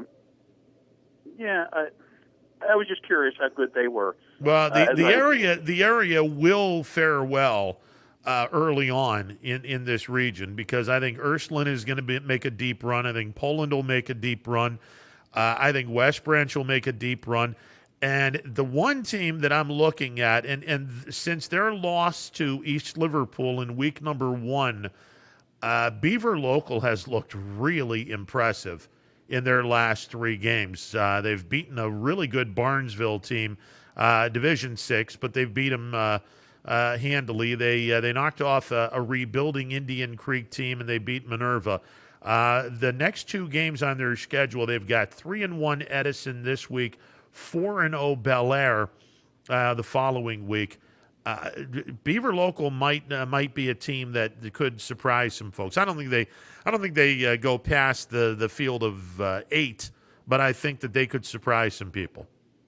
How many teams in that region? There are, let me see, 21, 22, 3, 4, 25. So what do you got? 7 teams will get a... so 7 teams will get a bye. So that's, that's not too bad. So if you've earned a bye if you get one. Yeah, absolutely. But it's horrible. It's some of these regions where you're going to finish 6th, had a great season, and you're not going to get a bye. You would hope at least 8 teams get a bye, but not going to happen. No. So let me ask you this. I don't want to put you behind. You don't have to answer the question. All right. Poland versus Poland, because thinking locally, I would have to think right now the cream is Poland, Ursuline in that region. How does that stack up, that game? That'd be a fun game to watch. Mainly because they don't play each other. I mean, Tony, this would be a fun game to watch because Ursuline is they're big, but Ursuline's more finesse, more of a team that can get it done through the air, where they don't have the brute physicality up front like Poland does. So this would be a fun game to watch. It would certainly be a contrast of 2 different styles. I'd love to see it on a yearly basis, but apparently I'm asking for too much. So, Oh, okay. I mean, honestly, I'd love to see it. I'd love to see those teams play each other on a yearly basis. But, like I said, I think hell freezes over before we see something like that. So. Well, and I don't think you will, because I think now that Poland's in a respectable conference where they can get pretty good week in and week out play. What do they have? 3 open games? Yeah, they get 3 open games. But I mean, you're beating yourself up in this conference. Why in the world would you want to continue to beat yourself up in the non-conference? Because you know that the Northeast 8, all of the teams, by and large, maybe with the exception of 1 or 2, are going to bring it. So, if I play 1 really good team non-conference and 2 beatable mediocre teams, I'm good with that. Okay, my friend. All right, Tony. Appreciate it. Pretty evasive answer on the question I asked you, but that's good. That's fine. I mean, I don't know, because you don't have to answer. I actually don't want you to answer it. I think you did the right thing. Tony, but honestly, I don't know who would win this game because I'm still blown away that they would play each other. Well, let's see. They won't. It depends how it shakes out.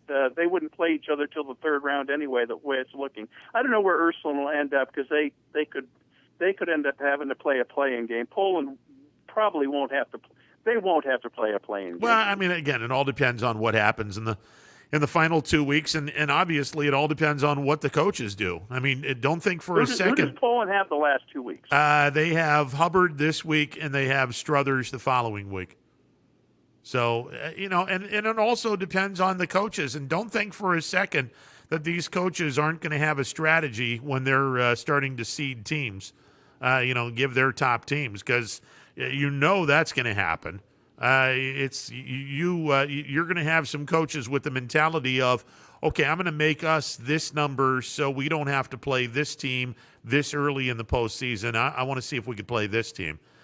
Coaches are going to think like that. Do you know how that poll is going to go? Are they going to have to seed them 1 through 25, yes. or are they going to? Yeah, they're going to have to. They're going to have to seed them 1 through 25, and then all the coaches will have that information sent to the OHSAA.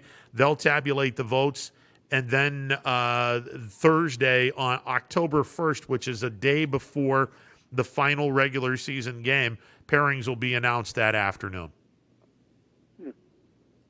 That's good. That's actually a pretty big responsibility on these coaches. I mean, that's a lot of teams to know anything about. No, and it's going to be more reputation more than anything else. So I'm sure if people want to do their just due, go to Joe Idle's site and just ITEL or Idle or whatever the hell he pronounces his last name. That's a good start. You can see what they've done this year. It's a really easy way to, and for anybody who doesn't know, it's an easy way to go through, and you can flip from school to school to school to school and do comparative analysis. And by the way, he's still doing, albeit a 6-game current average. He's doing that. So if you were for those wondering, Northwest would be the 1 seed according to Joe Idle. Field would be 2, Perry 3, West Branch 4, Fairless 5, Beaver Local 6, Ursuline 7, Liverpool 8, Poland 9. Wow, Poland that low. Yeah. So. And I give the guy a lot of credit because he's already said, listen, these Harbin ratings, be careful with them this year because a lot of teams are playing truncated schedules.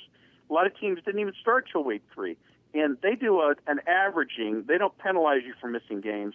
They do an average of the games you've had. So you could play 3 games and 3 really hard games and win them, and you're going to have a super, super rating. Yeah, and that's probably why they wanted to have the coaches vote instead of going with a computer or going with a Harbin rating. They just wanted to have the coaches do the seeding, and then just, if it's 25, then obviously the first place team gets 25 points, and then they just use a point system and go from there. It'll be fun. How does Pennsylvania do it? If I knew, I'd tell you. I have no idea. I think they go by districts, and if you win your district or if you're in the top 2 or 3. How do they seed them in those districts? I have no idea. I think it's by the place. So if you're a second place team and you're playing a certain section, like Section 8 and Section 10 would play each other. And each teams or each section has 2 teams. The second place team from Section 8 would play the first place team from Section 10. That's how they would do that. Oh, I got a headache now. Yeah, so do I. Trust me. I mean, now I got a migraine. Thanks, Tony. I appreciate it. Goodbye. See ya. Have a good day. All right, man. You too. 330-886-0813. We're out of here. That'll end the show on a happy note. Power Hour is coming up next. Make sure you tune in. It is National Ice Cream Cone Day. I'm sure that DJ and the boys will be talking ice cream cones. What was that song from Van Halen off their first album? I feel like the FM DJ right now. Off the original album, Van Halen. Here's Van Halen with Ice Cream Man. 94.5 Rock. All right, we're out of here. Have a great rest of the day, everyone. We'll talk to you tomorrow, noon to 3. Running Point, YSN